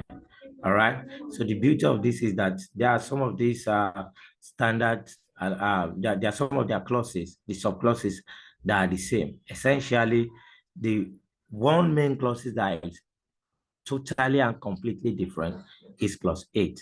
So for instance, for clause 8 of quality management system, now for the subclauses of clause 8 of quality management system, we have about 7 subclauses. But here for the 45001, I have just 2. As you can, I hope you can see my screen. Can you see my screen, please? Hello, can you see Yes, my we screen? can. All right, thank you. Yes, we can. All right, so we have just 2 clauses. So for the 9001, we have 8.1 operational planning and control. 8.2 talks about requirement for product and services. 8.3 talks about design and development. 8.4 control of outsourced processes, product and services. 8.5 product and service production. 8.6 release of product and service. 8.7 control of non-conformity. So I'm just trying to let you know the differences between some of these standards. So invariably for the 9001, we have almost similar subclauses for the clause 4 and all that.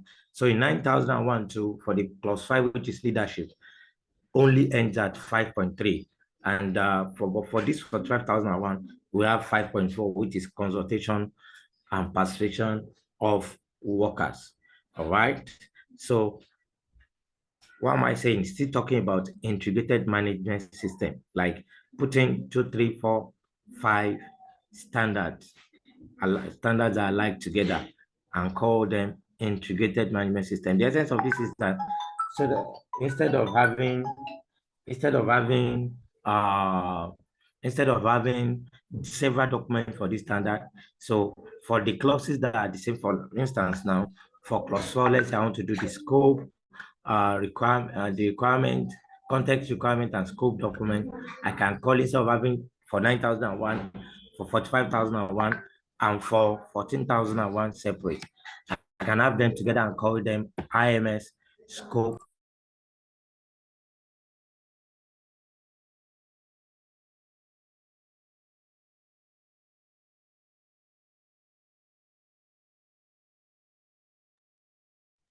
We can't hear you anymore, Femi. Okay. So, sorry, that's I think I have an issue with my network. Can you hear me now, please? Yes, please. All right, thank you. All right, so for context, for instance, I was saying that, for instance, so let's say I want to prepare my document for context, scope, and requirement. So I don't need to do for 9,001 separate, for 45,001 separate, and for 14,001 separate. So I can just do them together and ensure that the content cover all these three standards and call it IMS scope. IMS means Integrated Management System. IMS context, requirement, and scope document. Do you get that? So that's the whole essence of saying we are integrating the system together, having the system as one management system. Although you are implementing like 5 or maybe like 3 or maybe like 4, you can also integrate 27,001, 20,001, which is IT service management system, BCMS, and some other standards together and to call it IMS, that is integrated management system. I hope we all get that, right? All right. So still coming back to breaking down the clauses, the subclauses down one by one. All right.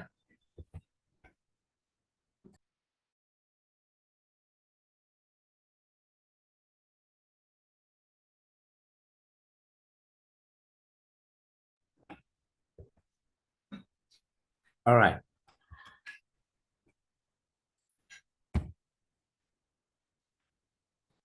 Okay. So topics to cover this section is introduction to ISO 45001 definition, purpose, benefits of OH&S.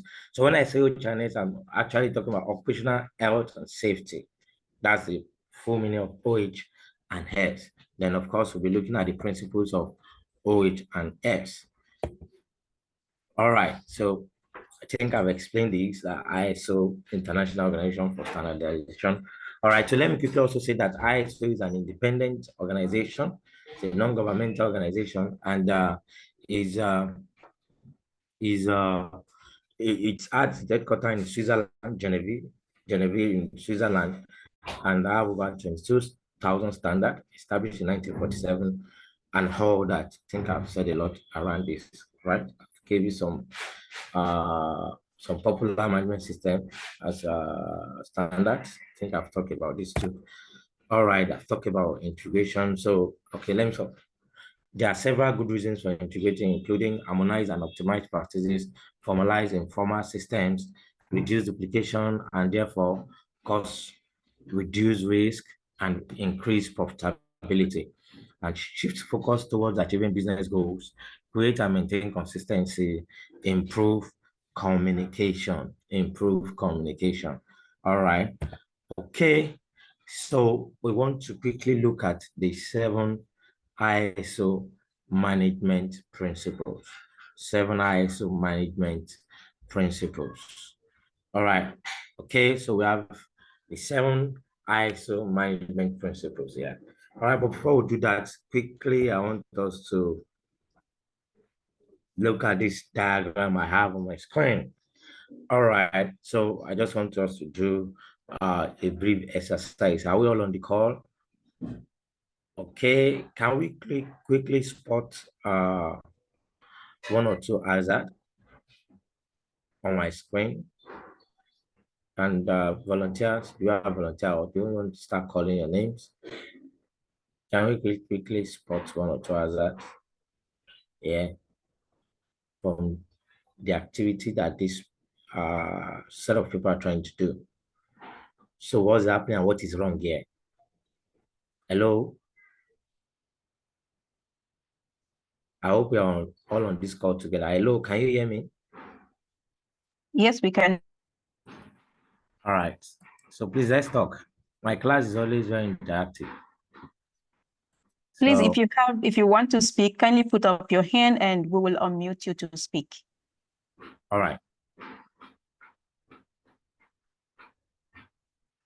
Okay, Richard. I think Richard is raising up his hand.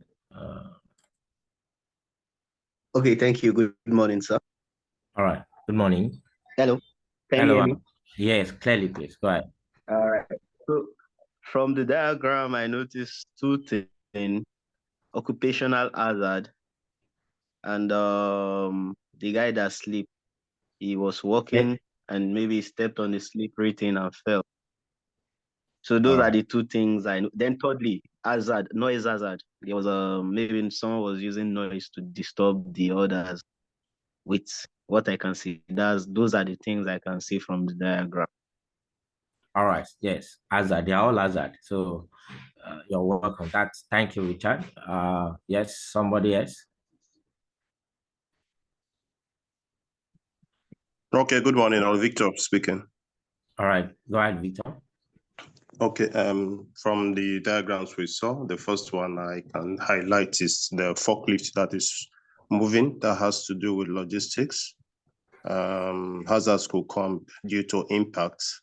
And then the other one, the guy was trying to enter a silo, that's like a confined space, who have can lead to asphyxiation and some other hazards that could come up because of the limited supply of oxygen. Then the other one I could see, apart from there was nuisance there, apart from the noise hazard, there's nuisance. And then the other guy carrying out a hot walk. Several hazards could also come out from there. And the other one, like showing like a propeller suspended at height. So that I think that could lead to a drop object if it's not properly secured or if it is there without a secondary retention. So those are things could spot from those pictures. Thank you. All right. Thank you, Victor. You're actually using those safety terminologies, and I think I love that. Thank you. Thank you so much. All right. So quickly, for the sake of other people that are here. So in the layman language, accusation that Victor talked about is simply means that the man trying to enter that tunnel can suffocate. All right. Because we have access to limited oxygen, right? So essentially what we're trying to say here is that avoid hazard. So you can see the slippery for probably there is the oil, the floor, the ground is slippery. Could be maybe a slippery object is on the floor, or there is oil on the floor or whatever. So when you visit different organizations, you can see that they put caution wet floor. So that's trying to tell you that you shouldn't pass through that place, that you can easily strip and slip and fall. Yeah, and of course we see the noise. The noise was too much. The ear was very close to the noise. All right. So for those of us that work in area where there are much noise, it's good that you prevent. That there are several ways of preventing. I used to tell people the last on the hierarchy of control, the last of control of hazard and risk, the last is PPE. The first thing that you should think about is elimination. All right. How can you eliminate this totally? Because PPE sometimes might not have, might just be kind of some kind of have a level of 60% control. Not that you will not still be exposed to the hazard. It's just kind of it's not perfect, so to say. Let me put it that way. All right, thank you so much for everybody that's contributed. Let's get back to class. Right. Okay, so talking about the same ISO management principles, number one talks about customer focus. So I used to tell people that one of the best form of advertisement is mouth to mouth. Very effective, and yet you are not what? Is that you're not paying, or you are not even paying much. For instance, right here, I think I have a lot of people on this call about 011 or so. Imagine right here while we're on the call, I'm not trying to sell a brand to you. I'm trying to convince you that, oh, I've used this particular toothpaste and you know, it actually works nice. My teeth is shining and all that. If I didn't have all your attention, at least 70% you would like, oh, facilitator actually recommend this toothpaste. I think I'm going to give it a try. Do you understand? And yet this brand has not even paid me a dime for doing that. But probably I use that and I enjoy it so much. So essentially, I say saying that I should take your customers serious. Organizations depend on their customers and therefore should understand current and future customer needs, customer requirements, and strive to exceed customer expectation. So more of the standard that speak to this is ISO 9001. ISO 9001 does not joke with customer. So saying that you should put your customer first and ensure that you satisfy your customer. That was why in 9001 also requested that one of the requirements of the standard is that you should conduct what we call the customer satisfaction survey. Some of you, when you use different product. Probably when you visit a website, you see that you get a link and then they are trying to ask you to rate them. All right. Yes or no? I want to believe yes. Even when you book a ride, you use boat or some other means of transportation, and they get back to that. Can you please rate the driver? Can you rate us and all that? Essentially, what they are trying to have a feel of your experience with their product and services, so that they can know areas where they need to work upon, area that they are doing well, and area they need to adjust. All right, and leadership. I used to say that for any organization that is going to strive, progress, and move forward, uh, the bulk of the work is on leaders. Leadership is very important because leadership determine the direction, the strategic direction at which organization going to move towards. All right. So where there are no divine direction, where there are no strategic direction, everybody tends to do what they like. Where there are no policy, leadership, they establish policy, they provide resources. They provide what I call 5 M's of resources. 5 M's of resources. 5 M's of resources. What are they? Money, manpower, material, machines, and method. 5 M's of resources: money, manpower, material, machines, and method. All right. So check those 5 things. They are basic things that every organization needs. Every organization needs money. Every organization needs manpower. Every organization needs machines, that is equipment to work with. Every organization method, your procedure, documented procedure. How do you want to carry out your operation? Money, manpower, machines, method. All right. So leadership. That's why even when you see the PDCA, let me check about the PDCA cycle. Okay, so I think I have it in the second section. When you check the PDCA cycle, you will see that the leadership plus 5 is at the center, pointing arrow out to other clauses and also receiving information from other clauses. So leadership is very, very, very important. Of course, engagement of people. So it's important. You can see from the subclauses, clause 5.12 of this standard, even talk about consultation and participation of workers. You need to engage people. You need to engage your team to get the best out of them. Engagement of people at all levels. All right, not just at the top management. Everybody should be involved. Everybody should be engaged. And that's why some organizations deem it fit that they do, not just even to customer, the HR team people, they see the staff as their own customer, the employee, and they do what we call job satisfaction survey, just to let them, just to have a feel, have people feel, employee feel on their job, what they do and all that. So engagement of people at all levels are the essence of an organization, and their full involvement enables the ability to be used for the organization's benefit. Then there's also called the process approach. Process approach basically talk about the synergy and relationship between processes. An organization is as best as the quality of its processes. An organization is as best as the quality of its processes. So let's say there is a link between several processes. There is this game we used to do, and for birthdays when we were young then. I will call it Chinese Whisper. Chinese Whisper. I don't know people on the call if you are familiar with this game. Whenever you have 6 to 10 people sitting on a row, and somebody will whisper a statement, a sentence to one person here, and you start communicating that. You realize at the end, the last person is going to say rubbish because, for in the process of passing that information, there from one person to the other, someone somewhere will have passed the wrong information. Probably you didn't hear that thing very well. So am I saying in essence that process approach is saying there must be relationship, interdepartmental relationship, inter-unit relationship, inter-team relationship, because an output for department A is going to be an input for department B. All right, there should be linkage of processes. So when department A gets it wrong, of course, Department B is going to work on the wrong information. And trust me, at the end of the output, the product of services will not be in accordance to the requirements of the customer, or maybe even statutory requirement. All right. The improvement, of course, plus 10 and 3 of the standard that talks about continual improvement. So ISO is not a one-off thing.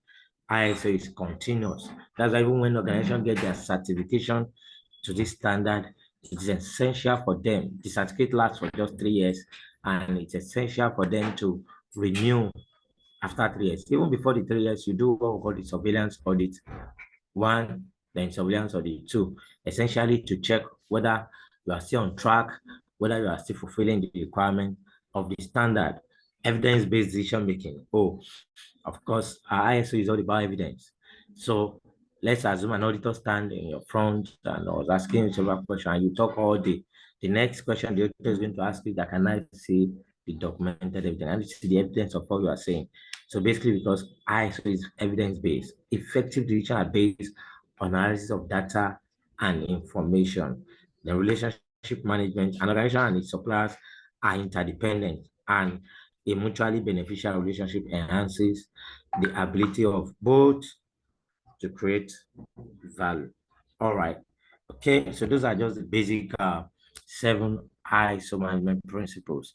All right, so quickly, I've also split the area of health and safety into 2. We have the health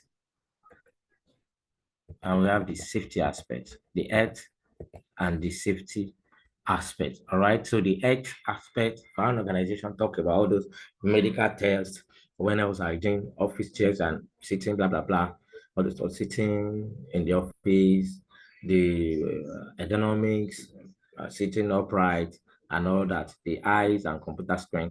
So those are the PP and safety jet, the HMO, the international health insurance, and all that for the health and safety. And I mean, for the health aspect, for the safety aspect, we're talking about fire protection, water, spillage, toilet, electricity and socket, entrance, exit, roof and floors, and all that, right? Okay, we've talked about this. All right, you can see accession that things that Victor was trying to talk about the other time, which is also known as lack of oxygen, suffocation, to die from lack of oxygen, another potential work hazard. All right, musculoskeletal disorder, when you are, this is a kind of economic hazard, when you are trying to carry, you can see example of this here, you are trying to carry much load. Can you see your vertebra, your backbone, your spine, your disc? All right, we're saying illustration to see how vertebra work under various loads. You can see for the normal, you see for the normal loads, that is straight, and you don't carry beyond what you're supposed to carry. You can see for even load, even though it's even, it's balanced, but it's too much. You can see how it has suppressed the disc. And that's why some people complain about back pains and all that. You can see uneven loads can make the disc break. You can see the torsion load twist the disc. So our spine is made of vertebra separated by disc. This disc acts as a shock absorber, just like we have shock absorber in cars, right? When you are driving your car and keep jumping into potholes, or essentially you are even using your car to carry load at all times. Before you know it, your driver will start shouting that, oh, I'm overloaded, oh, please come and take this load off me. All right. So just the same way for human beings, right? So these are constantly working to support the weight of the body, of the upper body, and any load you are carrying. All right. Okay. So ISO 45001 2018. All right. Specified requirements for operational health and safety management. And those requirements, don't forget, I said they are in clause 4 to 10 of the standard of the ISO for 2001 2018 standard. They are in clause 4 to 10. All right, so and give guidance, this standard give guidance for its use to enable organizations to provide safe and healthy workplace by preventing work-related injury and ill health, as well as by proactively improving its OH&S performance. All right, so this standard also helps organizations to achieve the intended outcomes of its OH&S management system. It's consistent with the organization OH&S policy. The intended outcome of an OH&S management system include continual improvement of the OH&S performance, fulfillment of legal requirements and other requirements, and achievement of OH&S objective. So I want to believe you know the meaning of OH&S. As I'm saying OH&S, OH&S means occupational health and safety. Occupational health and safety. So quickly, let's move fast because of time. Let's look at the advantages of ISO 45001 2018. So trust me, we have over 1001 advantages of implementing this standard, but because of I just try to limit it to this few to these 5 points on the screen. So it's not limited to this. So we have the reduction of which an incident. So quickly, who can tell me what an incident means? Can you raise up your hand? Then we'll welcome 1 or 2. Who can tell me what an incident means? Hello? Can you please raise up your hand? Let's have 1 or 2 persons and the moderator can allow you to speak. Hello, can you hear me? Yes, Hello? Richard, your hand is up. Are you about to speak? Please unmute and speak. No, I don't want to speak. I think it was since the other time. Okay, All right. please go ahead. You can Victor, speak. Don't worry. Just say it anyhow. It's welcome. That's why we call it classroom. Okay. Good morning again. An incident could be what puts. What's your name, Victor? Is that Victor? Yes. okay, Yes. right. What puts us on an arm's wheel? What endangers people, material, and equipment at arm's wheel? All right.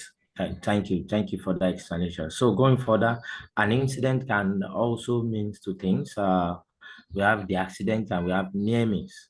All right. Accident means that it already occurred. It already called harm. All right. Danger already happened. All right. It already caused injury or harmed the person. All right. So, but for near means, it means no injury sustained. All right, about to occur. Let's say maybe something, an heavy object fall from height. All right, and you're not putting on your safety boot. An empty object fell, but fortunately for you, didn't fall on your leg. That's the name is. Because you fall on your leg, that's an accident. It already caused injury or harm. All right. Okay, so thank you, Victor, for that. So good governance, cost reduction, that's it. In fact, apart from cost reduction, it improved and increased productivity because when workers are employed in good health, they come to work every day.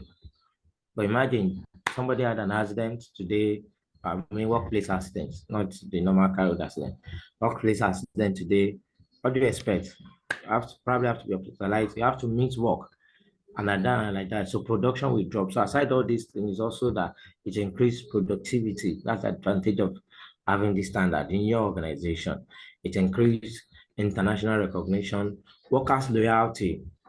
When employees see that okay, the organization is putting their interests in mind, and they're doing everything possible to ensure that the work environment is safe.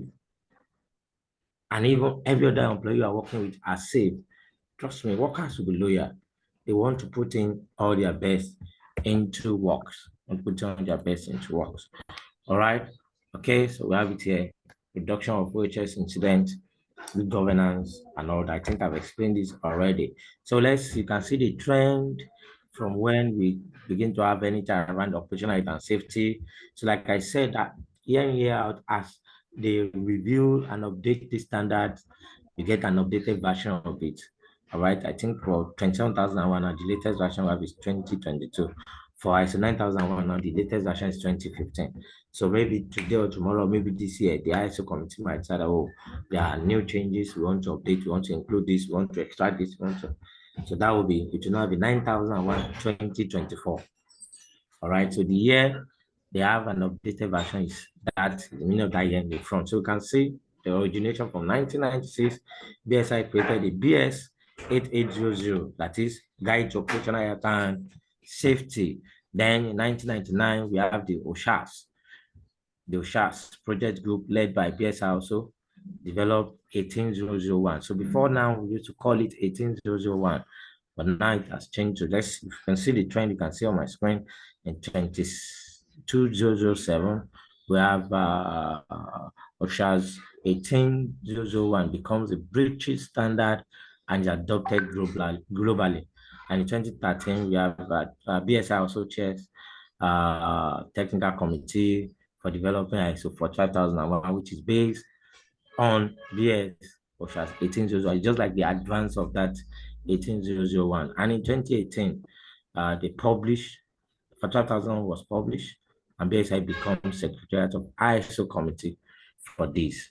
All right, so BSI is one of the certification and accreditation body in this, one of the big guys in the ISO industry. They're not, but they are part of people that write, review, update, even audit the standards, right?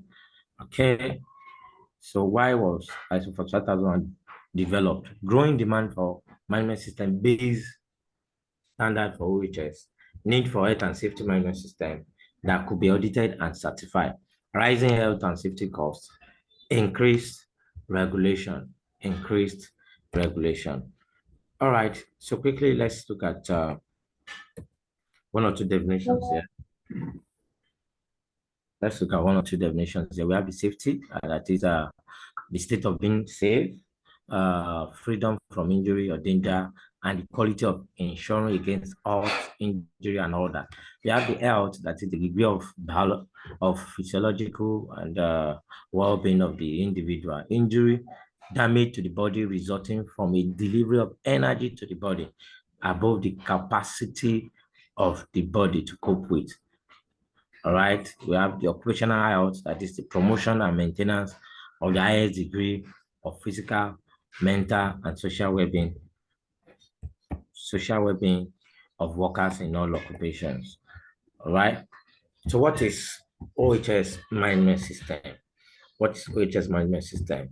All right, defines the framework in which the organization cares for operational health and safety of its employee. Can as well say that it represents a set of rules, policies, processes, plans, and practices for preventing operational health and safety hazard. That is, minimize risk, type to minimize risks in the workplace, and it's unique for every organization.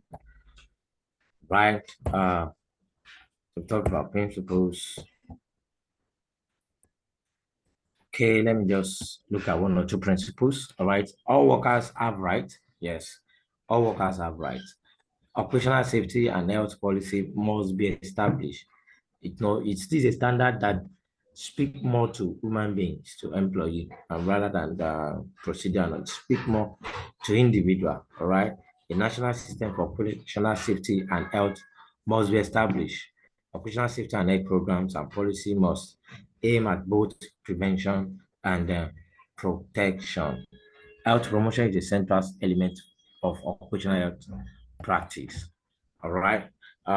Education and training are vital components of safe and healthy working environment. That's why, especially for the manufacturing, they don't joke with awareness. You know, manufacturing work with a lot of equipment. In fact, for this contractor, they take it more serious than more of the office people. All right. Operational health and safety is for everybody, but those are in manufacturing are prone to more hazard than even the office, because they work with a lot of equipment, a lot of hazardous equipment, equipment that very hot, the ones that bring flames, the one that can cut your hand. So that's why in every morning they do what we call like the toolbox talk. They start talking to people, start where we have the HSC personnel, either the officer or manager or whatsoever, talk to people on a daily basis, educate them, engage them on what they need to do, talk to them about unsafe acts, unsafe condition. So what do I mean by unsafe acts? Like actions, activities that are not safe. All right, activities that are not safe. Example is the ones I show you here from the beginning of our study. Part of activities that are not safe is carrying load that are too heavy, right? When we have the forklifts that can help you, can see this young guy trying to do welding work and he's not using eye goggle. All right. So different activity of unsafe condition is working in an unsafe environment. An unsafe environment, probably an environment that has been marked to be dangerous, danger zone, and yet people are going to work there without collecting work permit and having and have not assessed that place adequately. All right. All right, so that's all for section 1. Let me quickly pull up my screen for section 2. I'm also trying to work with time, so I have time for question and answer. Okay, quickly, let me pull up this.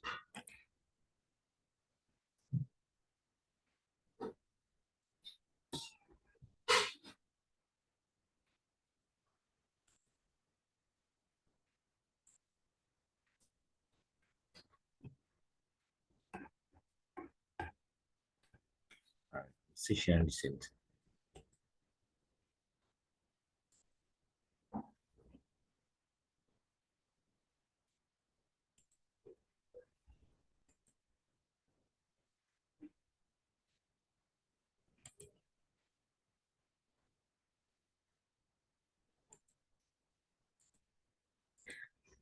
So this all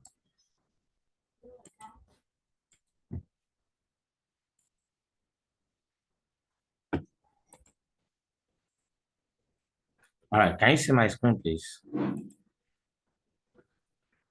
Yes, we can. All right.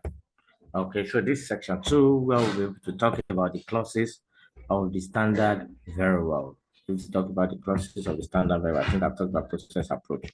All right. So yes, this is the PDCA. I'm talking about the PDCA cycle.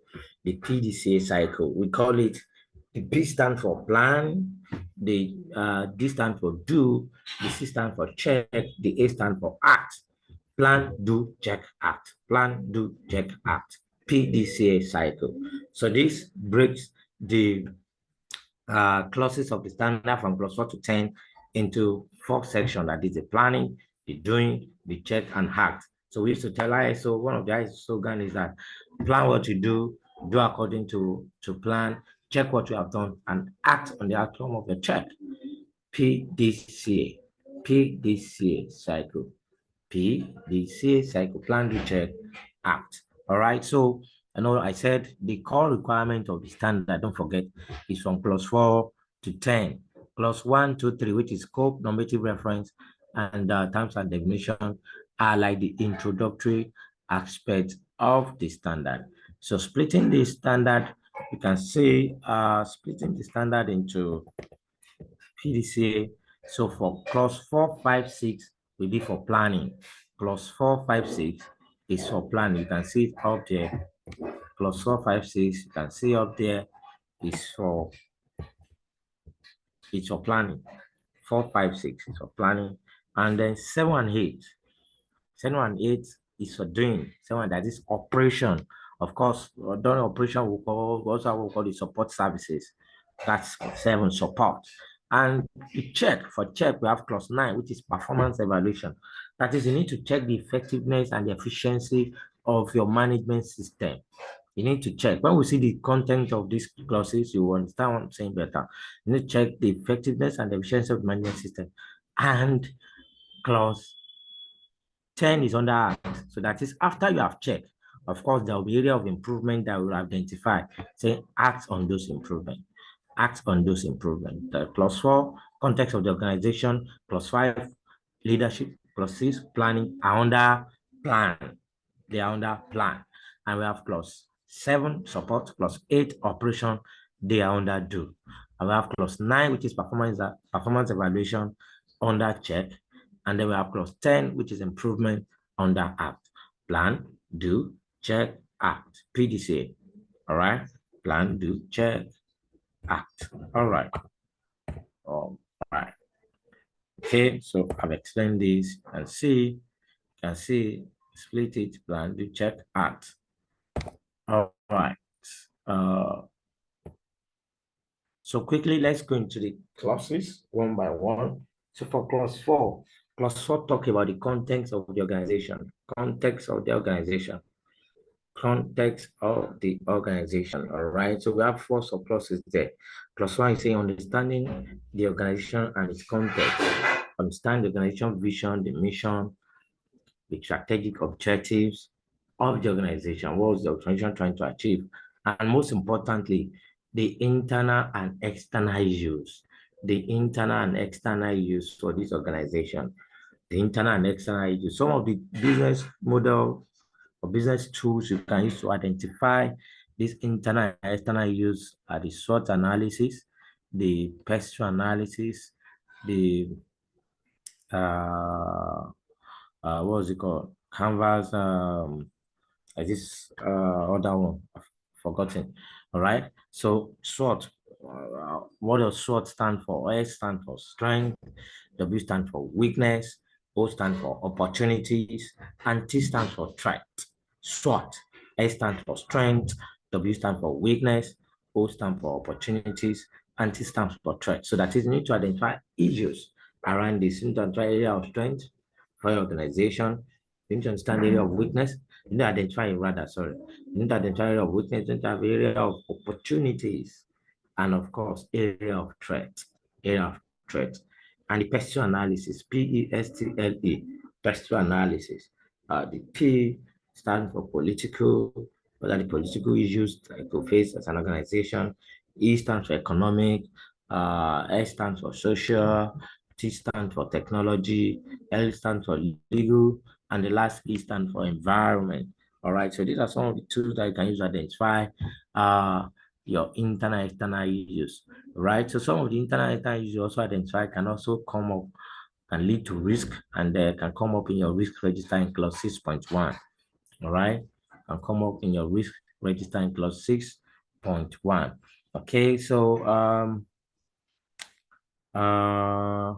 all right, so 4.2, we have understanding the needs and expectations of workers and other interested parties. So this place is saying that you need to identify the interested parties, identify who are those that have interest in what you do, are interested in you one way or the other, are associated with you one way or the other. So some of them will be, of course, your stakeholders, your shareholders, the employee, of course, your regulators, and all that. So the standard is saying that you need to first identify them. Then what will be their need and expectation from you? What will their need and expectation from you? So as an organization, what do you think will be the need and expectation from your shareholder? Number one is to make profit. All right? To make profit. And of course, to represent the brand well, good reputation. What will be the need and expectation of employee? Good work environment, good remuneration, good welfare packages, and all that. So that's what the standards around there. Yes, determine the scope of the management, OH&S management system.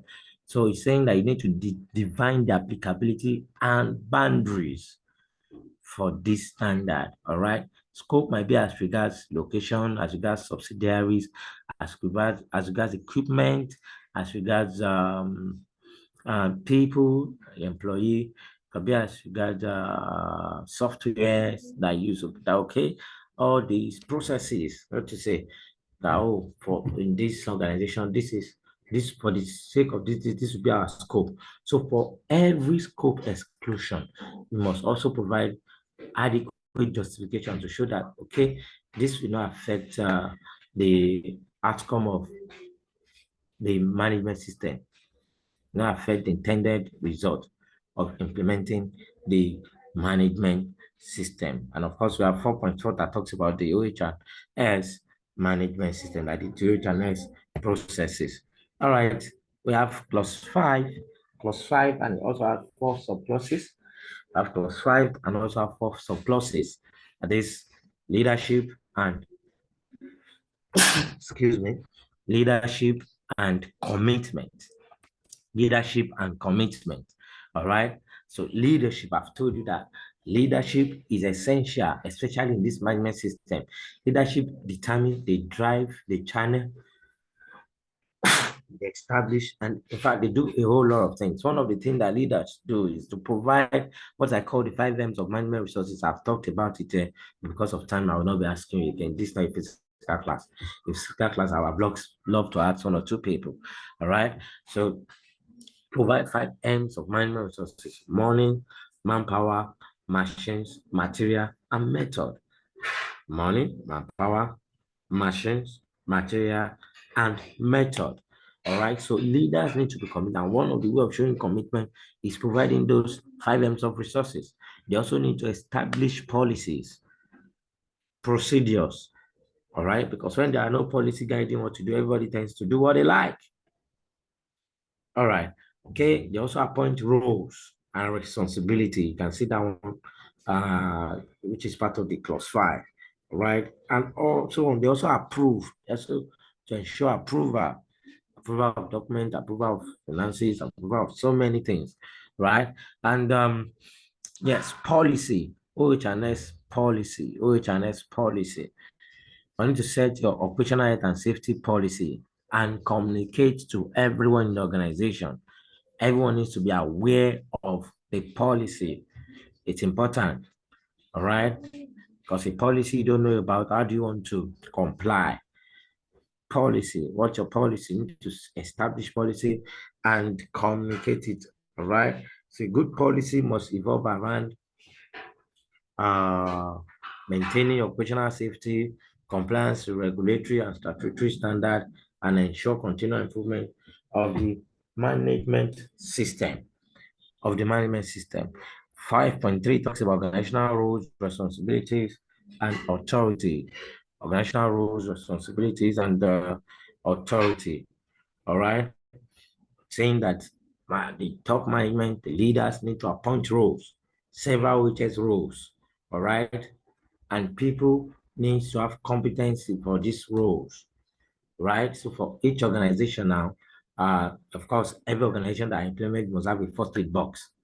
And there are certain requirements that you need to have in the first aid box. I would love to ask this question, but let me just read in the first aid box, right? So let's assume is the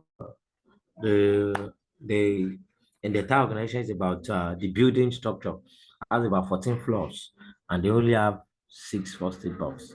I mean 2 first aid box or 1 in the entire 14 floor, and only 1 person is trained as a first aider. All right, train as regards to first aid. That's the people call first aider. All right. So what do you think will happen? The organization is planning for a catastrophic scenario. All right. So people must be appointed and must be trained. At least we'll have first aider is very important. You can also train people for fire safety, how to use fire extinguisher. All right. Let them know the different type of fire extinguisher that we have, the one that is applicable and the one that is applicable to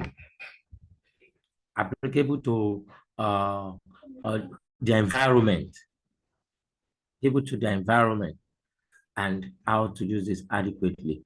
Also need to ensure the servicing of this fire extinguisher and all that. All right. So roles must be appointed. Who are those? The safety committee, the safety champions, who are the first aider. So it's for first roles, there must be training at the first aider, the fire marshal. There must be certified training to ensure that they are capable and have competency in those areas. All right. Consultation, participation of work. I've said it that everybody needs to be involved and engaged. And that's why in clause 8.2 talks about emergency drills, emergency preparedness and response. So the organization must conduct emergency drills, must involve everybody. Should in case of emergency, people will know what to do at a particular time. All right. Clause 6 talk about planning. All right. planning. So all that is we have 6.1 and 6.2. 6.1 that talks about action to address risks and opportunity, and also hazard. And talk about we don't just only risk and hazard, and we're able to spot some hazard there. All right. Okay, see, we have different type of hazards. We have the physical, we have the biological, we have the chemical, and all that type of hazard. All right. People must be trained on how to spot and report hazard.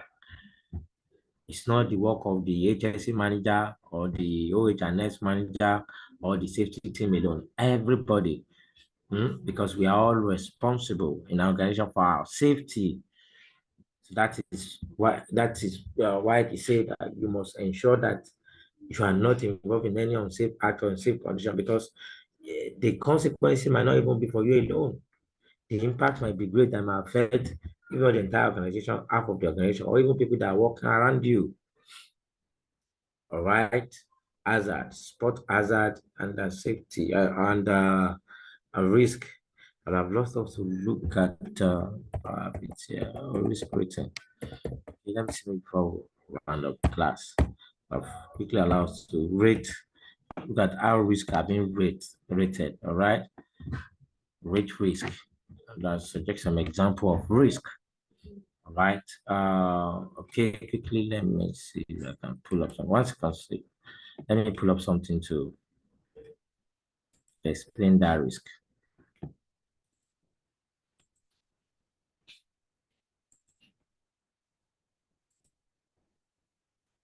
Risk.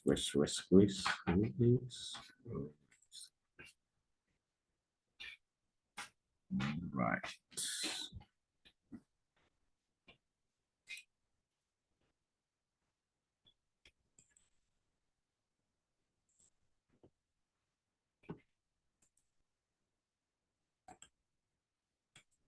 All right, can you see my screen, please? Yes, we can. All right. Okay. So you can see this is a risk register, right? For OHS. Risk register for OHS. You can see, all right, you can see risk this is all called risk matrix.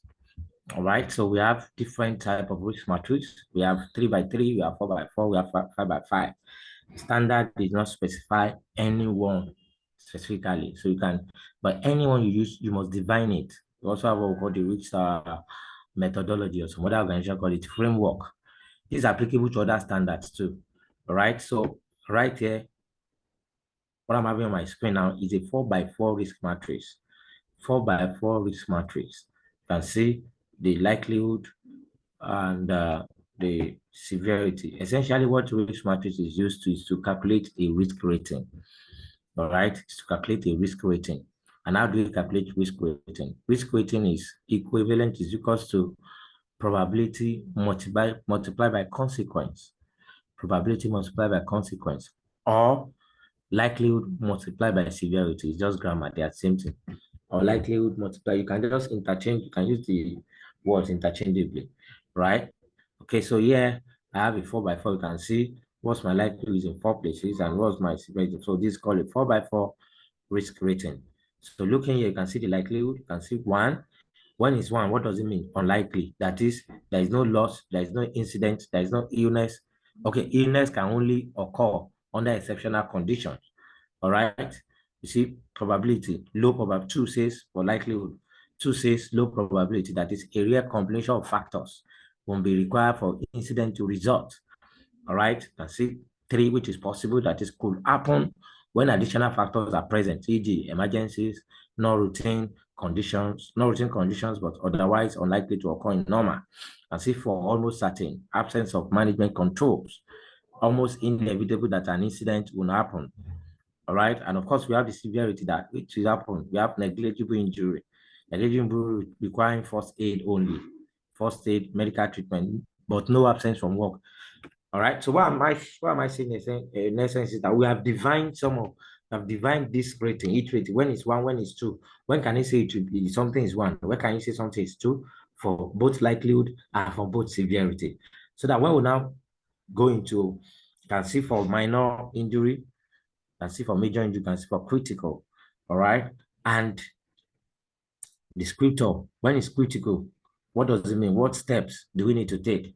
That is, notify the OHS manager immediately. Corrective action should be taken immediately. Cease associated activity. When it's high, notify the OHS manager immediately. Corrective action should be taken within 48 hours of notification. When it's medium, notify unit, building, blah, blah, blah. When it's low, notify unit, building. So these are levels. All right. So this is not, might not be adoptable in another organization. Let me put it like that. All right. So you define what you want. This is for a particular organization. This is for a particular, this is just an example. Let me put it like that. This is just an example. So every organization can define how their own risk methodology is going to be. All right. And so let's quickly look at, so you can see when it's low, that is, you don't need to notify the OHS manager. In fact, for some organization, when we have critical, you need to notify the top management. You need to get to the MD or the CEO or whatsoever, or the ED, the executive director. All right. So at levels, and there are different response to this rating. So let's quickly look at one example of risk. One example of risk, you can see, all right, location, department, HR. Okay, what's the activity? What's the risk involved? Working on the computer, that's the risk. What's the hazard involved? Ergonomic hazard due to sitting posture, assumed when typing, prolonged hours of sitting. All right, so somebody who wants to ask that who is working on the computer, a risk, but we have the hazard as explain it and simplify it. So what's the risk involved? Back pains. So this activity can result to back pains, neck pains, lasting health issues. All right, so risk owner, responsible persons, OHS representative, safety officer. All right, so what's the current measures? Set up and supply workstation appropriate to users. That is, their chairs, whatever gadget they're using to sit must be fit for purpose, must be appropriate, must be adjustable, like those adjustable chairs, provision of adjustable desk, chairs, prompt repair or replacement of faulty workstation. All right, so let's now come to our rating. So this is rating. We have two rating for inherent. That is, before inherent means before that control is carried out. That is the risk that come with it, the rating that comes with that risk. That's what we call the inherent risk before we carry out control measures. So for this kind of risk now, so these people are saying that,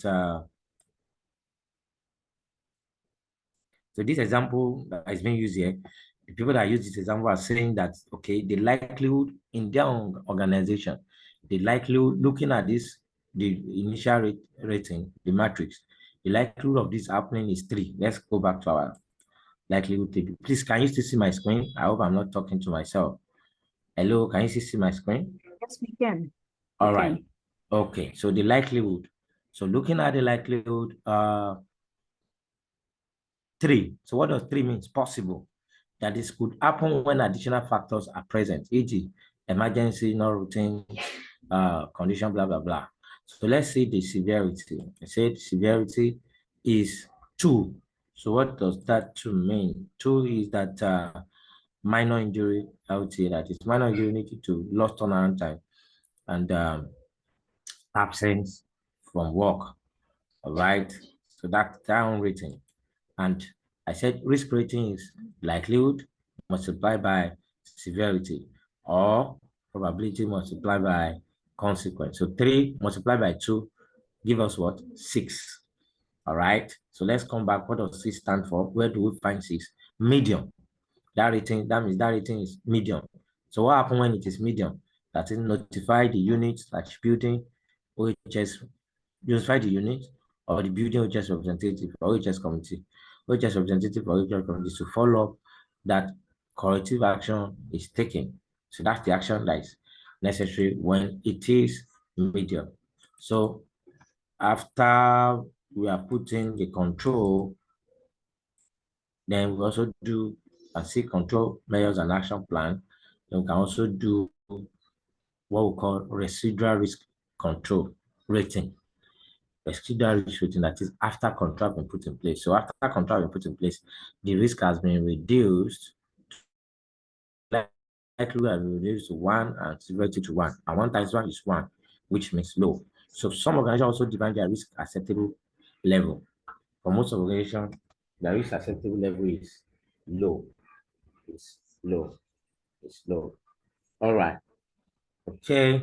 I think that's all about that. Let me pull down my screen and go back to our slide. I needed to use that to explain to you. So we're still talking about class 6. Yeah. So of course, standard 6, we also have legal requirements and other requirement, that is statutory and legal requirement that you need to apply with.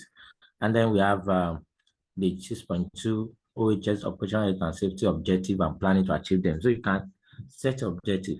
Some of the objective you can set is zero incident, or maybe 0 accident. All right, that you can set. All right, and how do you want to achieve this? I also want to set objective around training, around awareness, and all that, around lost time, around lost time at work. Several objectives can be set. All right, so we have clause 7. 7.1 talks about resources. 7.2 competence. All right, so resources, as regard every of your resources must be that you are using, your equipment and all that must be, and must be safe and must be properly maintained to ensure that they are safe and they are fit for use. Of course, competence. Talk about competence. This is regards training, awareness, and all that. And of course, awareness. You need to do awareness for everybody. You can do a weekly awareness. Awareness and communication are hand in hand. They work hand in hand. You can have a weekly communication plan whereby you communicate to people on a weekly basis via mail, via toolbox talk. I just gave an example of toolbox talk, that especially for manufacturing. Every morning they call people together, especially the casual staffs. They talk to them.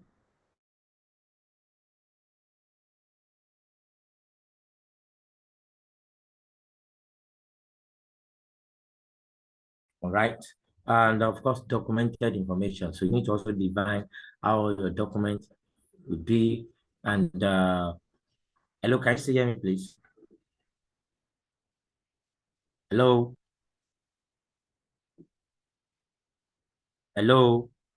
We can hear you. All right. So you're showing poor network. That's why I needed to ask. All right. So awareness and all that. So clause 8 basically talks about 2 things: operational planning and control.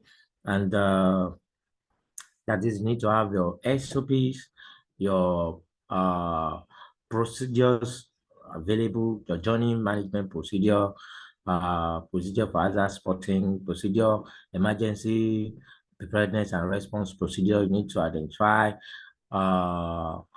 emergency situations that are applicable to the organization. So not just everything that will be applicable. For those people that have probably dog in the environment, the security people, dog bite will of course be part of the emergency situation that you identify. You need to identify emergency situations applicable to you. All right. For people that have the organizations around all these noisy, violent location, of course, civil unrest will be part of emergency situation that you must identify. Then you must test it, and that's the essence of test is doing the drill, emergency drill test. Is that should in case this emergency situation happen, let's see people's response to it. And of course, the drill report will be taken and you address people, you correct people, those that didn't do what they are supposed to do, those that didn't follow the emergency procedure and all that, you correct them on what they need to do. So we have clause 9.1 talks about monitoring, measurement, analysis, and evaluation, MMAE, monitoring, measurement, analysis, and evaluation. So don't forget, we said 9 talks about check. That is, you need to check what you have done, check what you have done at this check at all levels.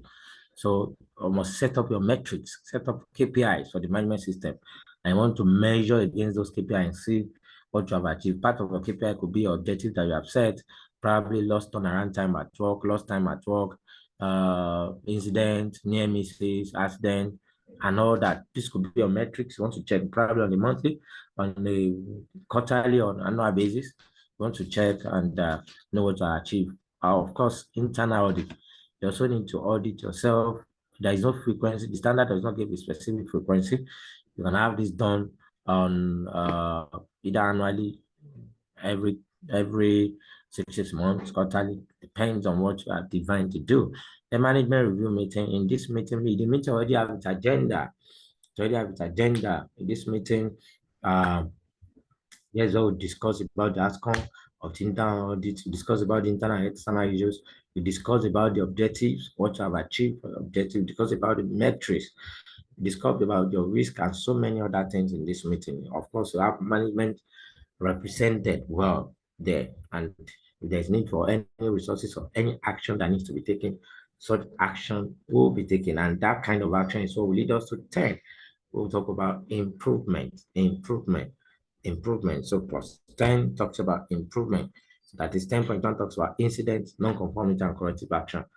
Control. When you want to control this, that is number one, there's what we call the RCA analysis, root cause analysis, RCA, root cause analysis. So to control this incident, non-conformity, you need to first of all investigate and know the root cause. What's the cause? What happened? All right? What happened? What's the issue? And to investigate, know the root cause, then you can provide adequate correction and corrective action.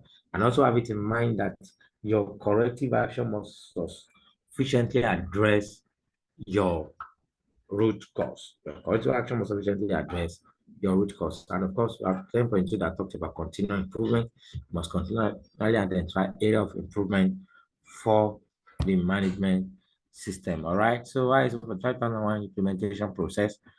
So these are the implementation process. Implementation of the OHS management system, conduct internal audit and review by top management, that's management review. Select a certification body that's going to audit you. Continual improvement, that is once they audit you and you pass that audit, we call it the initial audit. Once you pass, you get your certification. Then the following year, next thing you do surveillance audit one. Let's assume you get your certificate in 2024. You do your initial in 2024.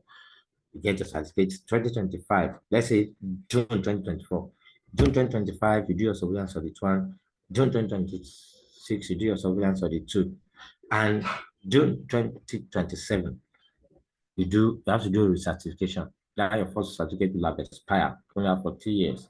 All right, and so confirm of registration and then stage 2, stage 1 audit. All right, I think that will be all. So let me leave you very few minutes for questions and answer. All right, questions. Thank you for listening. Let me welcome your questions now. We have about 7 minutes for that. Hello. If you have questions and you want to speak, kindly put up your hand, or you can chat in the chat room and your questions will be attended to.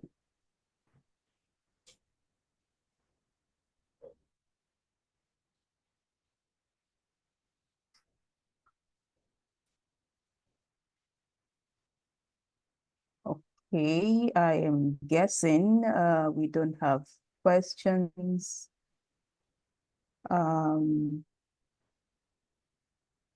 Okay, so I guess we don't have questions. All right, Mercy, over to you then. Okay, someone is asking a question in the chat room. What can we do if an organization's management don't respond to OS issues?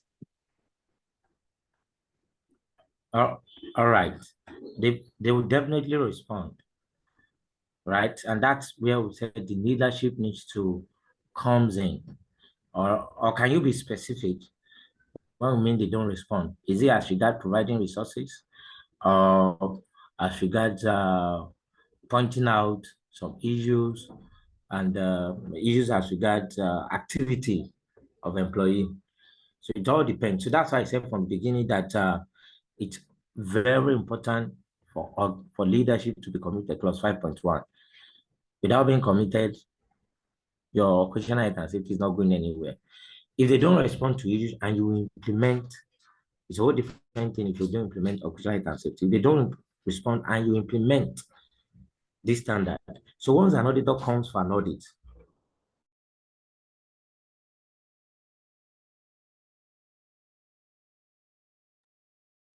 Okay, so he says when they are reluctant to provide resources.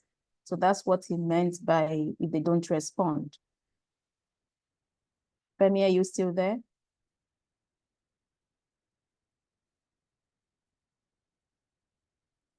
We can't hear you in case you're speaking, Femi.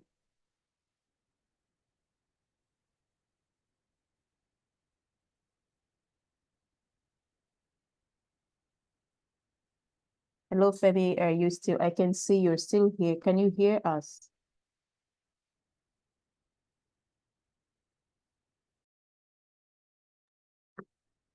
Okay, I guess he's having a network glitch. He's off the call. Let's quickly get him back on the call.